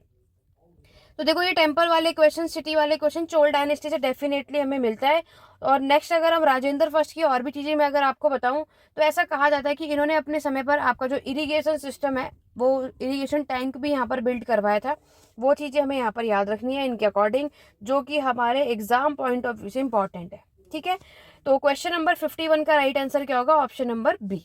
चलिए बढ़ेंगे क्वेश्चन नंबर 52 की तरफ, जहां पर हमें क्रोनोलॉजिकल ऑर्डर में इसको अरेंज करना है। आपको बताना है कि हमारा जो सबसे अर्लीस्ट संस्कृत इंस्क्रिप्शन कब आया था। End of trade with the west part of the Roman साम्राज्य, a group of silk weaver from the western coast migrate to Mandsaur in Malwa, जेंटस refers to the existence of 18th major people और nationalist. देखो सबसे पहले अगर हम बात करें तो यहाँ पर जो सबसे अर्लीस्ट संस्कृत इंस्क्रिप्शन जो हमें देखने को मिलता है, वो इंस्क्रिप्शन भी हमें पता होना चाहिए वो कौन सा है। नेक्स्ट टाइम हमारे एग्जाम में यहाँ से भी क्वेश्चन आपको देखने को मिल जाता है ना। और अगर हम आगे बात करें कि हमारे इस इंस्क्रिप्शन का टाइम पीरियड क्या है, तभी आप सभी इसको क्रोनोलॉजिकल ऑर्डर में अरेंज कर पाओगे। तो ये जो टाइम पीरियड मेंशन यहाँ पर आपको करना है, ये टाइम पीरियड माना जाता है आपका सेकेंड या फिर आपके 1st सेंचुरी BC तक। ठीक है, आपके सबसे पहला संस्कृत का शिलालेख जो हम देखते हैं वो हमें देखने को मिलता है। और ये याद रखना, ये इंस्क्रिप्शन जो है आपकी ब्राह्मी स्क्रिप्ट में लिखी गई है। ठीक है, ये भी क्योंकि हमें सबसे इंपॉर्टेंट है, ये चीज भी हमें पता होना चाहिए। जगह भी मैं अगर आपको बता दूं तो ये जगह आपके चित्तौड़गढ़ राजस्थान में हमें देखने को मिलता है। ठीक है, टाइम पीरियड मैंने आपको बता दिया। ठीक है, नेक्स्ट है कि रोमन साम्राज्य के जो वेस्टर्न पार्ट है उसके साथ जो व्यापार किया जाता था वो कब एंड हुआ था, तो वो एंड माना जाता है आपके 3rd सेंचुरी AD यानी 3री शताब्दी ईसा पूर्व के टाइम पर, जहां पर आपको पता है रोमन साम्राज्य 2 हिस्सों में बढ़ चुका था, ईस्टर्न और वेस्टर्न पार्ट में। नेक्स्ट पॉइंट है आपका कि a group of silk weaver, जो सिल्क वीवर के जो ग्रुप थे वो आपके वेस्टर्न कोर्ट से माइग्रेट करके मंसूर मालवा जो है वो कब यहाँ से वहां गए, तो वो टाइम पीरियड आपका 6th सेंचुरी AD माना जाता है, या तो आप अप्रोक्सली मान सकते हो 532 ईस्वी का टाइम इसको कहते हैं। कि जितने भी सिल्क वीवर का ग्रुप है वो वेस्टर्न कोर्ट से होकर के कहाँ चले गए, आपके मालवा में। और लास्ट है आपका कि जेन टेस्ट ने आपके रेफर किया था existence of 18th major people of nationalist. तो ये टाइम पीरियड माना जाता है आपका 18th सेंचुरी का। तो जब आप लोग यहाँ पर टाइम पीरियड के अकॉर्डिंगली हम चेकआउट कर रहे हैं तो हमें साफ सीधी बात नजर आ रही है कि इसका क्रोनोलॉजिकल ऑर्डर जिस तरीके से हमने मेंशन है उसी तरीके से ही है। तो दैट्स वाई इस क्वेश्चन का राइट आंसर, क्वेश्चन नंबर 52 का right answer option number A होगा। चलिए बढ़ेंगे आगे क्वेश्चन नंबर 53 की तरफ। बहुत ही इजी क्वेश्चन इन्होंने आपसे पूछ लिया, जिसमें आपको बता, जहां पर आप देख रहे हो कि टेराकोटा मॉडल का जो हमारा प्लो है ये हमें कहां पर इसका प्रमाण देखने को मिलता है, कौन सी हड़प्पन साइट में हमें देखने को मिलता है, लोथल, कालीबंगा, बनावली या धोलावीरा। तो ये सभी को पता है कि ये हमें बनावली में देखने को मिलता है, राइट। जो आपका प्लो है टेराकोटा का, ये हड़प्पा की कौन सी साइट पर हमें मिलता है, बनावली। इसका मतलब आपके इस क्वेश्चन का राइट आंसर ऑप्शन नंबर 3 है। धोलावीरा की अगर हम बात करें, चलो पहले थोड़ा बहुत हम इसकी बात कर लेते हैं। यहाँ पर अगर हम बात करें बनावली जो हम देखते हैं ये आपकी कहाँ पर हमें देखने को मिलता है, हरियाणा में, ठीक है, वो भी फतेहाबाद डिस्ट्रिक्ट में हमें देखने को मिलता है। ये चीज आपको याद रखनी है। रिवर भी हमारे एग्जाम के लिए इंपॉर्टेंट है, तो हमें हड़प्पा की सारी साइट्स ऑलरेडी पता होना चाहिए। स्रवस्ती रिवर हम यहाँ पर देखते हैं। इस साइट को डिस्कवर किसने किया था ये भी हमें पता होना चाहिए। Maximum match of the following में एग्जाम में आ जाता है। इस बार नहीं इन्होंने पूछा, लेकिन मैक्सिमम PYQ देखोगे तो आपको मिलेगा RS बिस्ट के द्वारा हमें देखने को मिलता है। इसी तरीके से धोलावीरा भी देखो, धोलावीरा भी हमारी जो आर्कियोलॉजिकल साइट है कच्छ डिस्ट्रिक्ट गुजरात का है, इतना मैक्सिमम आप सभी को पता होगा, राइट। यहाँ पर अगर हम बात करें कि इसको डिस्कवर करने वाले पर्सन कौन थे, तो वो थे आपके JP जोशी। JP जोशी ने 1956 में इसको डिस्कवर किया था। साइट्स भी जो है आपके क्रोनोलॉजिकल ऑर्डर में एग्जाम में पूछा जाता है, तो उसके पर्सपेक्टिव से भी आपको करना चाहिए। कालीबंगा के बारे में बात कर लें, कालीबंगा भी आपको पता है कि ये साइट आपको कहाँ पर देखने को मिलती है, राजस्थान में, ठीक है। और कालीबंगा की अगर हम बात करें तो इसको डिस्कवर करने वाले कौन थे, आपके इटालियन के ही एक लोग थे, तो ये भी हमें याद रखना है। देखो कुछ भी चीज स्किप मत करो, आज की क्लास में जितनी भी चीजें मैं आपको बता रही हूँ सब करो, यहाँ से डेफिनेटली क्वेश्चन मिलेगा, ठीक है। और इसको डिस्कवर करने वाले पर्सन जो पूछे जाएंगे वो ए घोष है, जिन्होंने 1951 से 55 में आप देखोगे बाद में आपको BB लाल ने इसको डिस्कवर किया था, और BK थापड़ भी। तो यहाँ से कोई भी नाम आपके एग्जाम में आ सकता है, इसलिए मैंने सबके अकॉर्डिंगली आपको यहाँ पर एक साथ नाम बता दिया है। लोथल की बात करें तो आपको पता है लोथल भी हमारा मोस्ट इंपॉर्टेंट सिटी मानी जाती है एंशिएंट इंडस वैली की, और ये सबसे ओल्ड सिटी है। भाल रीजन में आपको देखने को मिलेगा। लोथल भी हमें पता है कि ये आपके गुजरात में है। इसको डिस्कवर किया गया था 1954 में, किसके थ्रू, SR राव के थ्रू, ठीक है। तो ये सारी साइट्स हमारे एग्जाम के पर्सपेक्टिव से इंपॉर्टेंट है। बाकी की एडिशनल इन्फॉर्मेशन मैंने यहाँ पर ऐड ऑन कर दी है। बढ़ेंगे अपने क्वेश्चन नंबर 54 की तरफ। ये भी कई बार एग्जाम में क्वेश्चन आ चुका है कि आपके मुंतखब उल लुबाब के जो राइटर है, जो ऑथर है, वो कौन है। तो यहाँ पर आप देखोगे अब्दुल्ला खान है, आपके जुल्फिकर खान है, गुलाम हसन सलीम है या खाफी खान है। तो वो तो हमें यहाँ पर देखकर पता चल ही गया है, क्योंकि मैंने ऑलरेडी पहले से सब कुछ मेंशन कर रखा है। अब डिटेल में मैं आपको इसके बारे में अब यहाँ पर साथ में बता देती हूँ। खाफी खान है। नेक्स्ट अगर हम बात करें इस बुक के बारे में जो हमें एडिशनल इन्फॉर्मेशन पता होना चाहिए, खाफी खान इसके ऑथर है। ये बुक आपकी पर्शियन लैंग्वेज में लिखी गई है, फारसी भाषा में लिखी गई, ये भी आपको याद रखना है। इस बुक को हम एक और नाम से जानते हैं जो कि है तारीख खाफी खान, ठीक है। आगे जाकर के ये स्टेटमेंट वाइज भी आ सकता है, कहीं से कुछ भी आ सकता है, इसीलिए दोनों के टाइम पर हमें ये पता होना चाहिए। ये बुक जो है कौन से समय को कवर अप करती है, 1519, जब बाबर ने यहाँ पर आक्रमण किया था ना, उस टाइम के बारे में ये यहाँ पर बताती है, उस सबको कवर करती है। ये सारे पॉइंट आपको इसमें देखने को मिलता है। तो इस बुक के अकॉर्डिंगली हमें ये सारी चीजें भी, आपको एडिशनल जो इन्फॉर्मेशन है वो हमें डेफिनेटली पता होना चाहिए। और ये बुक आपकी जो कंप्लीट हुई थी ना, ये बोला जाता है 1732 में आपकी ये जो बुक है वो कंप्लीट हुई थी, ठीक है। और यहाँ पर मैंने आपको बताया है कि बाबर ने जो इन्वेजन किया था 1519 में, वो सारी बातें इस बुक में हमें देखने को मिलती है। चलिए बढ़ेंगे क्वेश्चन नंबर 55 की तरफ। बहुत ही इजी सिंपल सा क्वेश्चन है। First round table conference London में हुई थी कौन से समय पर। तो यहाँ पर अगर हम फर्स्ट राउंड टेबल कॉन्फ्रेंस की बात करते हैं तो हमें इतना तो सभी को पता है कि फर्स्ट राउंड टेबल जो कॉन्फ्रेंस हमें यहाँ पर देखने को मिलती है उसका जो ईयर है वो सभी को पता है, 1930 से 1931 का, राइट। दूसरी बात इन्होंने यहाँ मेंशन कर दी है कि हमारा जो फर्स्ट राउंड टेबल कॉन्फ्रेंस है वो लंदन में हुआ था। बात करेंगे टाइम पीरियड की, तो वो था आपका 12 से 19 नवंबर 1930। तो अगर आपको ज़्यादा कुछ याद ना हो, लेकिन मंथ जो है और ईयर हमें डेफिनेटली अपने एग्जाम के परस्पेक्टिव से याद होना चाहिए। ये मैं दोबारा से कह रही हूँ, इस बार इन्होंने फर्स्ट पूछा है, आगे जाके सेकंड या थर्ड भी आ सकता है, ठीक है। तो यहाँ पर अगर आप देखोगे कि ये जो हमारी राउंड टेबल कॉन्फ्रेंस हुई थी, ये आपके बॉयकॉट कर दिया गया था इंडियन नेशनल कांग्रेस के थ्रू। ये बात आपको भी सभी को पता है, ठीक है। तो यहाँ पर आप इस चीज़ों को स्टेटमेंट वाइज भी इन फ्यूचर आपसे एग्जाम में क्वेश्चन पूछे जा सकते हैं, इसलिए ये चीज़ भी हमें पता होना चाहिए। और यहाँ पर अगर हम बात करें तो यहाँ पर किस किस ने पार्टिसिपेट किया था, ये भी क्वेश्चन आ जाता है। तो BR अम्बेडकर का नाम आपको यहाँ पर लिखना है। मुस्लिम लीग से अगर हम बात करें तो मोहम्मद अली जिन्ना का नाम आपको याद रखना है। और उसके बाद अगर हम बात करें आगा खान, हमें नेक्स्ट याद रखना है। और ये नाम भी आपको साथ में ज़रूर डेफिनेटली याद होने चाहिए, क्योंकि यहाँ से भी क्वेश्चन आ जाते हैं। और हिंदू महासभा से अगर मैं बात करूँ तो हिंदू महासभा से भी कौन इंक्लूड है, क्योंकि जैसे मैंने आपको बताया ना, CUET हो चाहे आप UGC नेट की भी एग्जाम की प्रिपरेशन कर रहे हो, उसके परस्पेक्टिव से भी ये इंपॉर्टेंट है। हर एग्जाम में ये ऐसे क्वेश्चन हमें मिल जाते हैं। बढ़ेंगे अपने नेक्स्ट क्वेश्चन नंबर 56 की तरफ, जहां पर हमें कुछ स्टेटमेंट दे रखा और हमें बताना है कौन सी बात सही है और कौन सी नहीं। पहला ऑप्शन है, there was cultural and economic contact between the north and the deep south was known as आपका तमीज हकम। इसी तरीके तो इसको ये कहा जाता है। Dakshinapatha was valued for the supply of gold और pearl. Uttarapatha was less prominent till 2nd century BC। Material culture was brought from south to north by trader at missionary. तो इस क्वेश्चन का राइट आंसर क्या होगा, option A और B. यहाँ पर जो आप स्टेटमेंट देख रहे हो, तो यहाँ पर स्टेटमेंट पहला और दूसरा आपका सही है। इसके अकॉर्डिंगली हमारे इस क्वेश्चन नंबर 56 का right answer option number B होगा।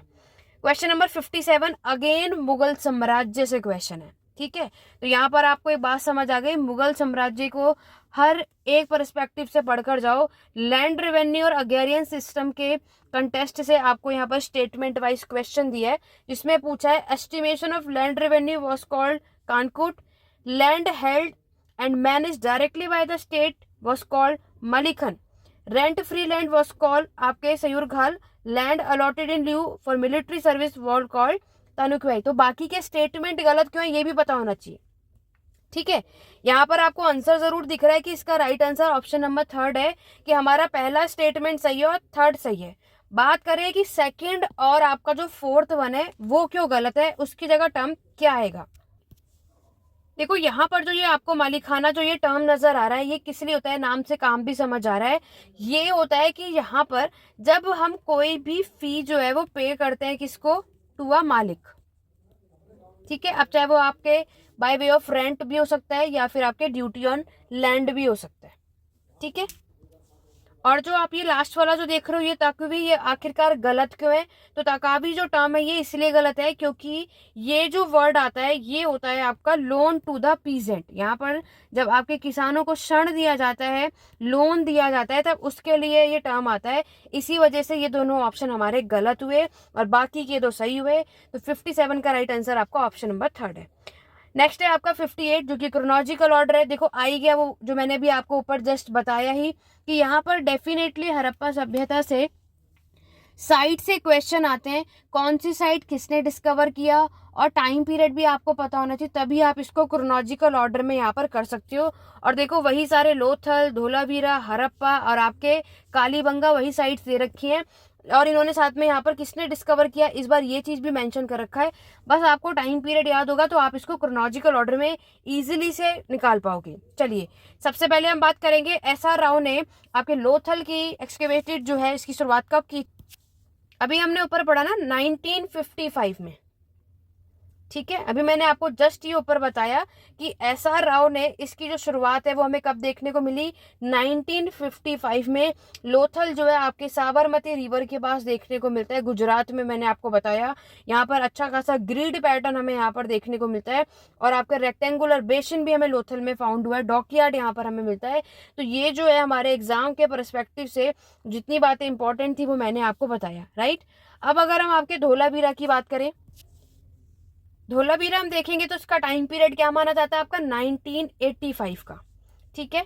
उसके बाद अगर हम आपकी हड़प्पा की बात करें, लेकिन उससे पहले कालीबंगा देख लो। कालीबंगा भी आप देखते हैं तो इसका टाइम पीरियड 1953 का माना जाता है। तो वो हुआ था आपका 1920 में। तो जब आप इसको क्रोनोलॉजिकल ऑर्डर में लगाएंगे तो इसमें सीक्वेंस आपका ऑप्शन नंबर ए होगा। चलिए बढ़ेंगे क्वेश्चन नंबर 59 की तरफ। 59 में आपको यहाँ पर मैच करना है, ठीक है, जिसमें आपको बताना है आदि ग्रंथ कौन थे, किसने कौन सी बुक लिखी, आपके अंजुमन ने, अधिवित ने और आपके आश्रम में। तो हमें बताना है यहाँ पर जो सामने मेंशन है ना, उसके लिए जो टर्म बताई गई है, कौन सी स्टेटमेंट सही है, कौन सा स्टेटमेंट गलत है।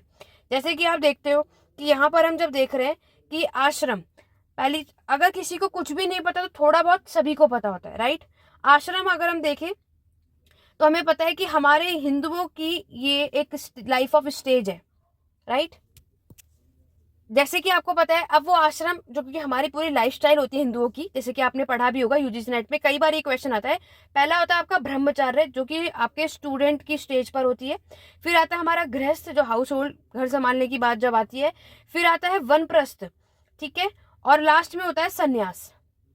तो ये हमारे हिंदुओं का क्या है, आपका स्टेज ऑफ लाइफ है। बात तो हमारी सही है। नेक्स्ट अगर हम बात करें कि एक तो स्टेटमेंट हमारा यहाँ पर आपको देखने को सही मिलता है। अब आ जाओ अद्वैत की तरफ। The first book of Granth Sahib नहीं। देखो अद्वैत की अगर हम बात करें तो आपको पता है कि इसका मतलब क्या होता है। पहली बात, फर्स्ट ऑफ ऑल अगर हम देखें तो यहाँ पर इसका जो मीनिंग होता है वो होता है आपका नॉन ड्यूअलिटी, राइट। और नेक्स्ट चीज जो है ये आपकी किस में लिखी गई, संस्कृत भाषा में। और ये क्या है, a school of Vedanta, a school of Vedanta.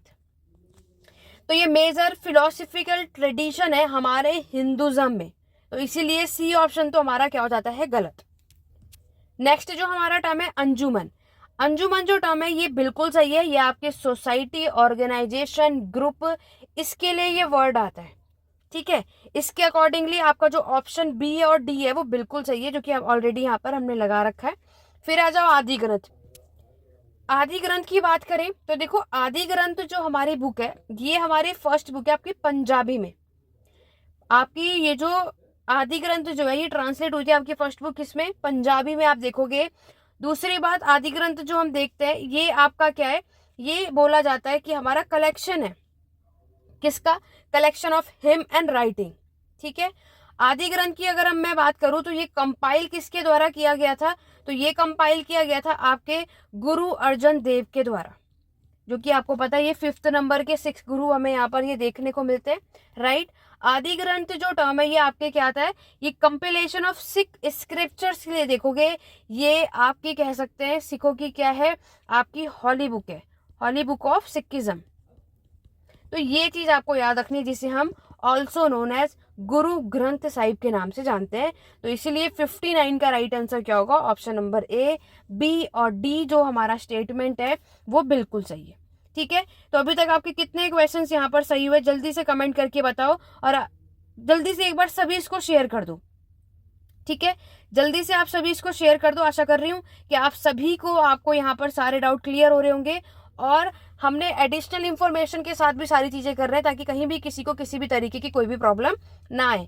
Again chronological order मैंने आपको बताया ही था। मॉडर्न हिस्ट्री में जब क्वेश्चन आता है मैक्सिमम क्रोनोलॉजिकल आपको देखने को मिलेगा। मॉडर्न हिस्ट्री में कोई भी चीज याद करो तो ईयर हमें डेफिनेटली याद होना चाहिए। पहला है मुस्लिम लीग पास्ड पाकिस्तान रेजोल्यूशन। मुस्लिम लीग ने पाकिस्तान रेजोल्यूशन कब पास किया था वो बताना है। चुर्चिल बिकेम प्राइम मिनिस्टर, वो भी ब्रिटिश के। तो चुर्चिल जो है प्राइम मिनिस्टर ब्रिटिशर्स के कब बने, कौन से ईयर में। जर्मनी इन्वेडेड पोलैंड, जर्मनी ने पोलैंड पर आक्रमण किया, which marks the beginning of world war third. तो ये बोला जाता है कि हमारे थर्ड वर्ल्ड वॉर की शुरुआत मानी जाती है, सॉरी सेकंड की। Japan attack on Pearl Harbor. तो यहाँ पर ये चारों चीजें, तो आपको इसके अकॉर्डिंगली पहले तो हमें टाइम पीरियड पता होना चाहिए, तभी हम इसको क्रोनोलॉजिकल ऑर्डर में लगा सकते। तो ये सब हमने ऑलरेडी मॉडर्न हिस्ट्री में पेड क्लासेस में भी डिटेल में पढ़ा था कि हमारा जो मुस्लिम लीग ने पाकिस्तान रेजोल्यूशन जो पास किया था वो किया था 1940 में, जब आपका लाहौर रेजोल्यूशन हमें यहाँ पर देखने को मिलता है। बहुत अच्छे से डिटेल में पढ़ा था, इसीलिए हम इसको लाहौर, क्योंकि ये रेजोल्यूशन लाहौर में हुआ था, पाकिस्तान रेजोल्यूशन भी बोलते हैं और इसे क्या बोलते हैं, आपके लाहौर रेजोल्यूशन भी बोला जाता है। तो ये हमने बहुत ही डिटेल में पढ़ा था, जिसमें हमें पता है कि यहाँ पर आपको, हम यहाँ पर क्या देखते हैं कि लाहौर रेजोल्यूशन 1940 में हमें यहाँ पर देखने को मिलता है। और पूरा अगर हम देखते हैं तो 24 मार्च, ये भी हमें याद रखना चाहिए।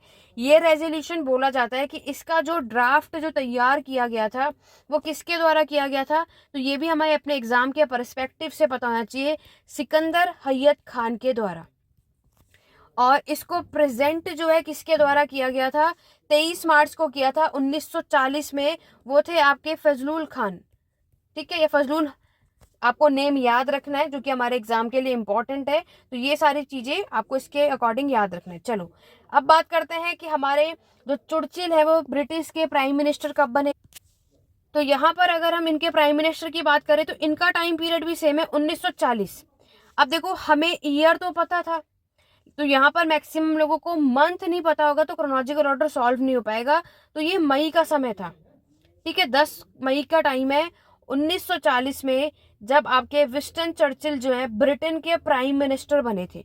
और देखो मैंने यहाँ पर अभी आपको मार्च बताया, तो इतना तो समझ आया कि बी पहले आएगा ए बाद में आएगा। देखो किसी ऑप्शन में बी पहले ए बाद में, बी पहले ए बाद में, है ना। तो अभी तक फोर्थ ऑप्शन तो हमारा ऐसे ही बाहर चला गया, क्योंकि इतना तो हमें क्लियर है कि पहले बी आएगा बाद में ए आएगा, राइट।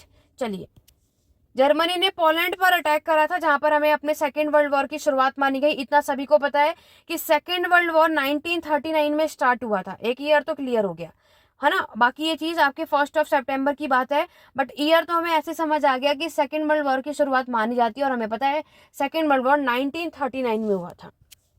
तो जापान ने अटैक किया था पर्ल हार्बर पर, कब, तो वो था 1941 में, दिसंबर 7 का टाइम यहाँ पर माना जाता है। तो अब आ जाओ क्रोनोलॉजिकल ऑर्डर में। यहाँ पर सबसे पहले 1941 दिख रहा है, 40 तो था ही, सितंबर है 1939, यानी सी ऑप्शन पहले आएगा, और सी ऑप्शन हमारे ऑप्शन में सेकंड में दिख रहा है। इसका मतलब क्वेश्चन नंबर 60 का राइट आंसर क्या होगा, ऑप्शन नंबर सेकंड। ठीक है, चलिए आगे बढ़ेंगे। Question number 61। क्वेश्चन नंबर 61 आपके मराठा से पूछा है। The English dispatch the Maratha and the Nizam from the side of Hyder, undaunted Hyder face the British but suffered defeat in 1781। तो वो कौन सा बैटल था, तो वो बैटल आपका माना जाता है पोर्टो नोवा। ठीक है, कौन सा बैटल है आपका, पोर्टो नोवा है, 1781 का ये बैटल हमें देखने को मिलता है। क्वेश्चन नंबर 62 है जो कि हमारा मैच दी फॉलोइंग है। आपको बताना है कौन सी बुक किसके द्वारा लिखी गई, किसके टाइम पर हमें क्या चीज देखने को मिलती है। Ashok, Hindu law and custom, political history of ancient India, emperor Ashok. देखो यहाँ पर अगर हम बात करेंगे आपके जूलियस जॉली, तो जूलियस जॉली ने आपकी जो बुक है कौन सी लिखी थी, हिंदू लॉ एंड कस्टम। ठीक है, तो यानी कि हिंदू लॉ एंड कस्टम जो है जूलियस जॉली ने लिखी, यानी बी ऑप्शन हमारा पहले आएगा। ठीक है, बी ऑप्शन आपको पहले आएगा, और हमें अपने ऑप्शन में अगर हम देखें तो इन्होंने बी ऑप्शन तो हर जगह दे ही रखा है। ठीक, नेक्स्ट अगर हम बात करते हैं कि आपके ये political history of ancient India जो ये बुक है, गुप्ता डायनेस्टी के टाइम पर ये लिखा गया था, ये बुक किसने लिखी थी, आपके हेमचंद्र ने। ठीक है, तो यहाँ पर आएगा आपका सी। तो लास्ट में आपको क्या याद रखना है कि हमारा जो फोर्थ ऑप्शन में क्या आएगा, वो आएगा आपका सी। नेक्स्ट अगर हम बात करें अशोक की बात करें, तो अशोक जो है वो किसके द्वारा ये बुक लिखी गई, आपके डी.आर. भटनागर के द्वारा। और आपके तो ये हो गया ऑप्शन नंबर ए। बचा आपका लास्ट एम्परर अशोक, ये वी स्मिथ के द्वारा लिखा गया था, जो कि ऑप्शन डी है। तो जब आप इसको क्रोनोलॉजिकल ऑर्डर में लगाएंगे तो यहाँ पर मैच दी फॉलोइंग का right answer option number third होगा। बढ़ेंगे क्वेश्चन नंबर 63 की तरफ। Again match the following question है। देखो अकबरनामा के बारे में सबसे पहले मैच दी फॉलोइंग में बात करें तो हमें पता है कि अकबरनामा के अंदर हम किसके बारे में पढ़ते हैं, अकबरनामा में हम आपके अकबर के इतिहास के बारे में पढ़ा जाता है, राइट। ये सभी को पता है अकबरनामा जो कि अबुल फजल के द्वारा लिखा गया था, ये चीज सभी को पता है और कई बार हम ऑलरेडी इसको पढ़ चुके हैं। तो यहाँ पर ए का जो राइट आंसर है वो सामने ही है आपका। तुझके बाबरी ये भी बहुत ईजी है, ठीक है, जो कि आपके बाबर की ऑटोबायोग्राफी है, जिसको हम बाबरनामा के नाम से भी जानते हैं। तो इसका भी सामने ही आपका मेंशन किया गया है। तो यहाँ पर फर्स्ट का फर्स्ट है, सेकंड का सेकंड ही है। और तबाकत अकबरी की मैं बात करूँ तो ये मुगल साम्राज्य की हिस्टोरिकल बुक है और ज्ञानतुल मुंगेरा ने ये आपकी बेस्ड है इंडियन म्यूजिक। इसके अकॉर्डिंगली जो क्रोनोलॉजिकल ऑर्डर है मैच दी फॉलोइंग है, बिल्कुल सामने सामने जो है वो बिल्कुल करेक्ट है। दैट्स वाइज क्वेश्चन का right answer option number A होगा। बढ़ेंगे क्वेश्चन नंबर 64 की तरफ, जो कि क्रोनोलॉजिकल ऑर्डर में अगेन हमें यहाँ पर लगाना है। आपके सतकर्णी यहाँ पर जो ओवरऑल सातवाहन के जो रूलर है उनके बारे में मेंशन किया और आपको इसको क्रोनोलॉजिकल ऑर्डर में लगाना है। ठीक है, तो आपके चंद्र सतकर्णी, गौतमी पुत्र सतकर्णी, यज्ञश्री सतकर्णी और वशिष्ठ पुत्र पुलयोमी, इनमें से कौन कौन से लोग पहले रूलर बने थे, उसके बाद कौन से बने थे। इसीलिए मैंने आपको बताया कि हमें कोई भी डायनेस्टी हो, सबके जो रूलर्स हैं उनकी क्रोनोलॉजिकल ऑर्डर हमें डेफिनेटली पता होना ही होना चाहिए। समझ रहे हो? जैसे कि हम अगर बात करें कि आज अगर आप देखते हो तो सातवाहन डायनेस्टी के जो फाउंडर हैं, ये जो क्रोनोलॉजिकल ऑर्डर हमें देखने को मिल रहा है वो सातवाहन डायनेस्टी से पूछा गया और हमें पता है जो इसके फाउंडर हैं वो आपके थे सिमुका। ठीक है, और नेक्स्ट अगर हम बात करते हैं कि यहाँ पर आपके गौतमी पुत्र सतकर्णी, ये आपको सबको पता है कि ये 23वें नंबर के राजा थे। गौतमी पुत्र सतकर्णी की अगर मैं बात करूं तो ये आपके 23वें नंबर के राजा रहे। नेक्स्ट अगर मैं चंद्र सतकर्णी की बात करूं तो ये हमारे 29, जैसे कि अगर पहली चीज तो याद रखो, सातवाहन साम्राज्य में टोटल कितने रूलर्स ने रूल किया था, 30 रूलर्स ने यहाँ पर रूल किया था। पहली चीज तो हमें डेफिनेटली यही पता होना चाहिए, तभी जाकर हम इसको सॉल्व कर सकते हैं। यज्ञश्री सतकर्णी की मैं बात करूं तो ये 27 नंबर के रूलर हमें यहाँ पर देखने को मिलते हैं। कौन से नंबर के हैं? 27। वशिष्ठ पुत्र पुलयोमी की मैं बात करूं तो ये आपके 30 लास्ट रूलर में माने जाते हैं। इसके अकॉर्डिंगली जब आप इसको अरेंज करेंगे तो ये इसका राइट आंसर आपका हमें यहाँ पर क्या देखने को मिलने वाला है? Option number 3। ठीक है, तो हमें जो सातवाहन के जो रूलर हैं, चाहे आपके कुषाण के हुए या कोई भी डायनेस्टी के रूलर होंगे, सबके क्रोनोलॉजिकल ऑर्डर याद कर लो, तभी आप इस तरीके के क्वेश्चंस को सॉल्व कर पाओ। देखो, ऑल इंडिया किसान सभा की मैं बात करूं, पहली बात तो ये लखनऊ में हुआ और ये पहले भी कई बार हमारे सीयूईटी के एंट्रेंस एग्जाम में देखने को मिलता है। ये आपके 1936 में आपको देखने को मिलेगा, तो ये पहली चीज तो याद रखना। नेक्स्ट टाइम आपसे ये लखनऊ भी पूछा सकता है कि कौन सी जगह पर ये फॉर्म हुआ था, तो 1936 में ये फॉर्म हुआ था लखनऊ में। ऑल इंडिया किसान सभा को और किस नाम से जाना जाता है नेक्स्ट टाइम, ये भी हमारे एग्जाम में आ सकता है, तो इसलिए हमें ये भी पता होना चाहिए। अखिल भारतीय किसान सभा, अखिल भारतीय किसान सभा के नाम से हम इसको भी जानते हैं। तो नेक्स्ट टाइम हमें ये भी हमें पता होना चाहिए, जो कि हमारे एग्जाम में इस तरीके का क्वेश्चन भी पूछा सकता है। इसीलिए हमें क्या करना है, ये चीज भी डेफिनेटली हमें पता होना चाहिए किसने कब और क्या क्या किया। बाकी अगर हम बात करें, बोला जाता है किसान सभा मूवमेंट की शुरुआत बिहार में हुई थी पहले, आपके शाहजहां सरस्वती के लीडरशिप में, ऐसा बोला जाता है। ठीक है, लेकिन हम 36 की बात कर रहे हैं, तो यहाँ पर ऑल इंडिया किसान सभा 1936 में लखनऊ में हमें देखने को मिलता है। अखिल भारतीय किसान सभा इसको बुलाया जाता है।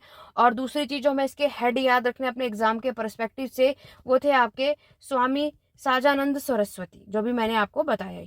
ठीक है, तो इसके अकॉर्डिंगली आपको ये सारी चीजें यहाँ पर याद रखनी है।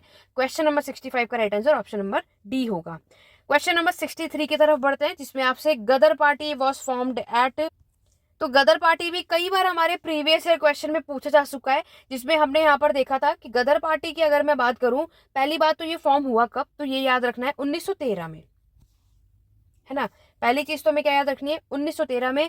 पूरा याद रखना है तो 15 जुलाई आपका 1930 हम याद रखेंगे। ठीक है, और यहाँ पर अगर हम देखेंगे तो ये आपका फॉर्म हुआ था सैन फ्रांसिस्को में। ये नेक्स्ट हमें याद रखना है हमारे एग्जाम के अकॉर्डिंग। बाकी आपको टाइम पीरियड याद होना चाहिए, किस जगह पर हुआ, सैन फ्रांसिस्को यूएसए है। इसका मेन रीजन क्या था, formation was the desire to free their motherland, अपने मदरलैंड को क्या करना है, फ्री करना है। क्वेश्चन नंबर 67 की तरफ बढ़ेंगे, जिसमें आपसे पूछा जा रहा है, in the contest of battle of Plassey who said the there never was a battle in which the consequences was so vast and so immediate and so permanent. तो ये लाइन आपकी जीबी मेल्सन ने कही थी, ये आपको याद रखना है। ऑप्शन नंबर ए इसका करेक्ट आंसर है। एक आध क्वेश्चन हमें ऐसे मिल ही जाते हैं जिसमें हमने नहीं भी पढ़ा होता और स्टेटमेंट वाइज, तो हमें कोशिश क्या करनी है, 75 क्वेश्चन में मानकर चलो कि 60 तो हमारे सही होने चाहिए। बाकी के जो 15 क्वेश्चन हमें एक ऐसा लगेगा कि हमने पढ़ा नहीं है, नॉलेज नहीं है, क्योंकि स्टेटमेंट वाइज क्वेश्चन होता है ना, कब किसने कहा कौन सी बात हुई। तो अगर हम डीपली और अच्छे लेवल के एग्जाम की प्रिपरेशन आप करोगे, तब जाकर हम ऐसे क्वेश्चन को सॉल्व कर पाते हो।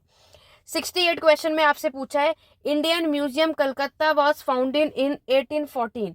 तो यहाँ पर बिल्कुल 1814 में कलकत्ता का इंडिया में आपके इंडियन म्यूजियम जो है वो फाउंड हुआ था।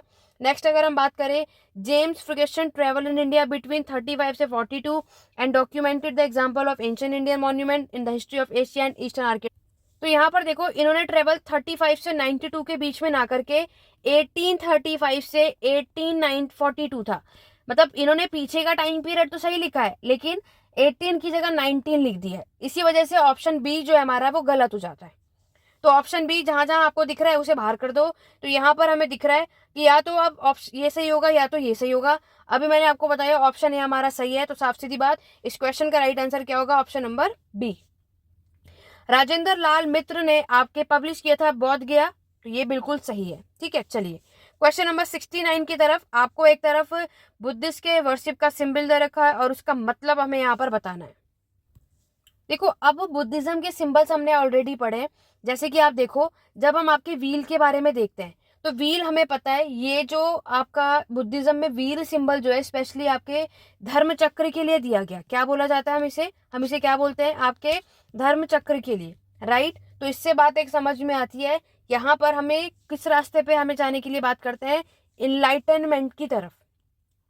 ठीक है, एक सेकेंड, ये थोड़ा सा हमने गलत कर लिया है, एक बार करेक्ट करेंगे हम इसे। ठीक है, व्हील अगर हम यहाँ पर बात करते तो ये आपका इंडिकेट होता है फर्स्ट सरमन ऑफ बुद्धा, है ना। हमारे बुद्धा ने यहाँ पर हम फर्स्ट जो हमारा प्रवचन दिया था उसके लिए इंडिकेट किया जाता है। एम्प्टी सीट की अगर मैं बात करूं तो ये इंडिकेट करता है द मेडिटेशन ऑफ बुद्धा। ठीक है, और नेक्स्ट है आपका स्तूप। तो आपको पता है अशोक ने कहाँ कहाँ पर स्तूप बनाए थे, महापनि निर्माण जहां जहां पर होगा हर जगह, यानी गौतम बुद्ध से रिलेटेड जो कोई चीजें थी वहां स्तूप बनवाए गए थे, इसलिए करेक्ट आंसर होगा। लास्ट है आपका बौद्ध ट्री। तो इनलाइटनमेंट आपको पता है गौतम बुद्ध को इनलाइटनमेंट ज्ञान की प्राप्ति बौद्ध ट्री के नीचे हुई थी। तो इस तरीके से आपको इसको क्रोनोलॉजिकल ऑर्डर में लगाएंगे, मैच दी फॉलोइंग करेक्ट करेंगे, तो आपका right answer option number A होगा। क्वेश्चन नंबर 70 की तरफ बढ़ेंगे जहां पर हम बात करने वाले हैं।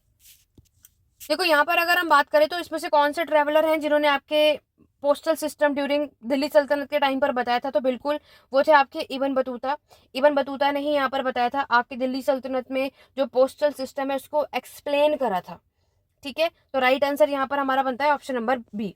नेक्स्ट क्वेश्चन नंबर 71 की तरफ बढ़ेंगे। क्रोनोलॉजिकल ऑर्डर में आपको इसको लगाना है कि आपके दाटागंज बख्श इन पंजाब, कबीर इन उत्तर प्रदेश, सुंदरमूर्ति इन तमिलनाडु और मुक्ताबी इन महाराष्ट्र।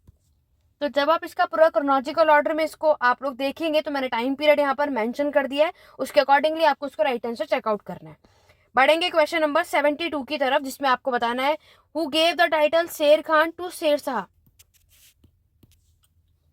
हेमू ने दिया था, बैरम खान ने, आपके बहार खान लोधी ने, या फिर बाबर ने।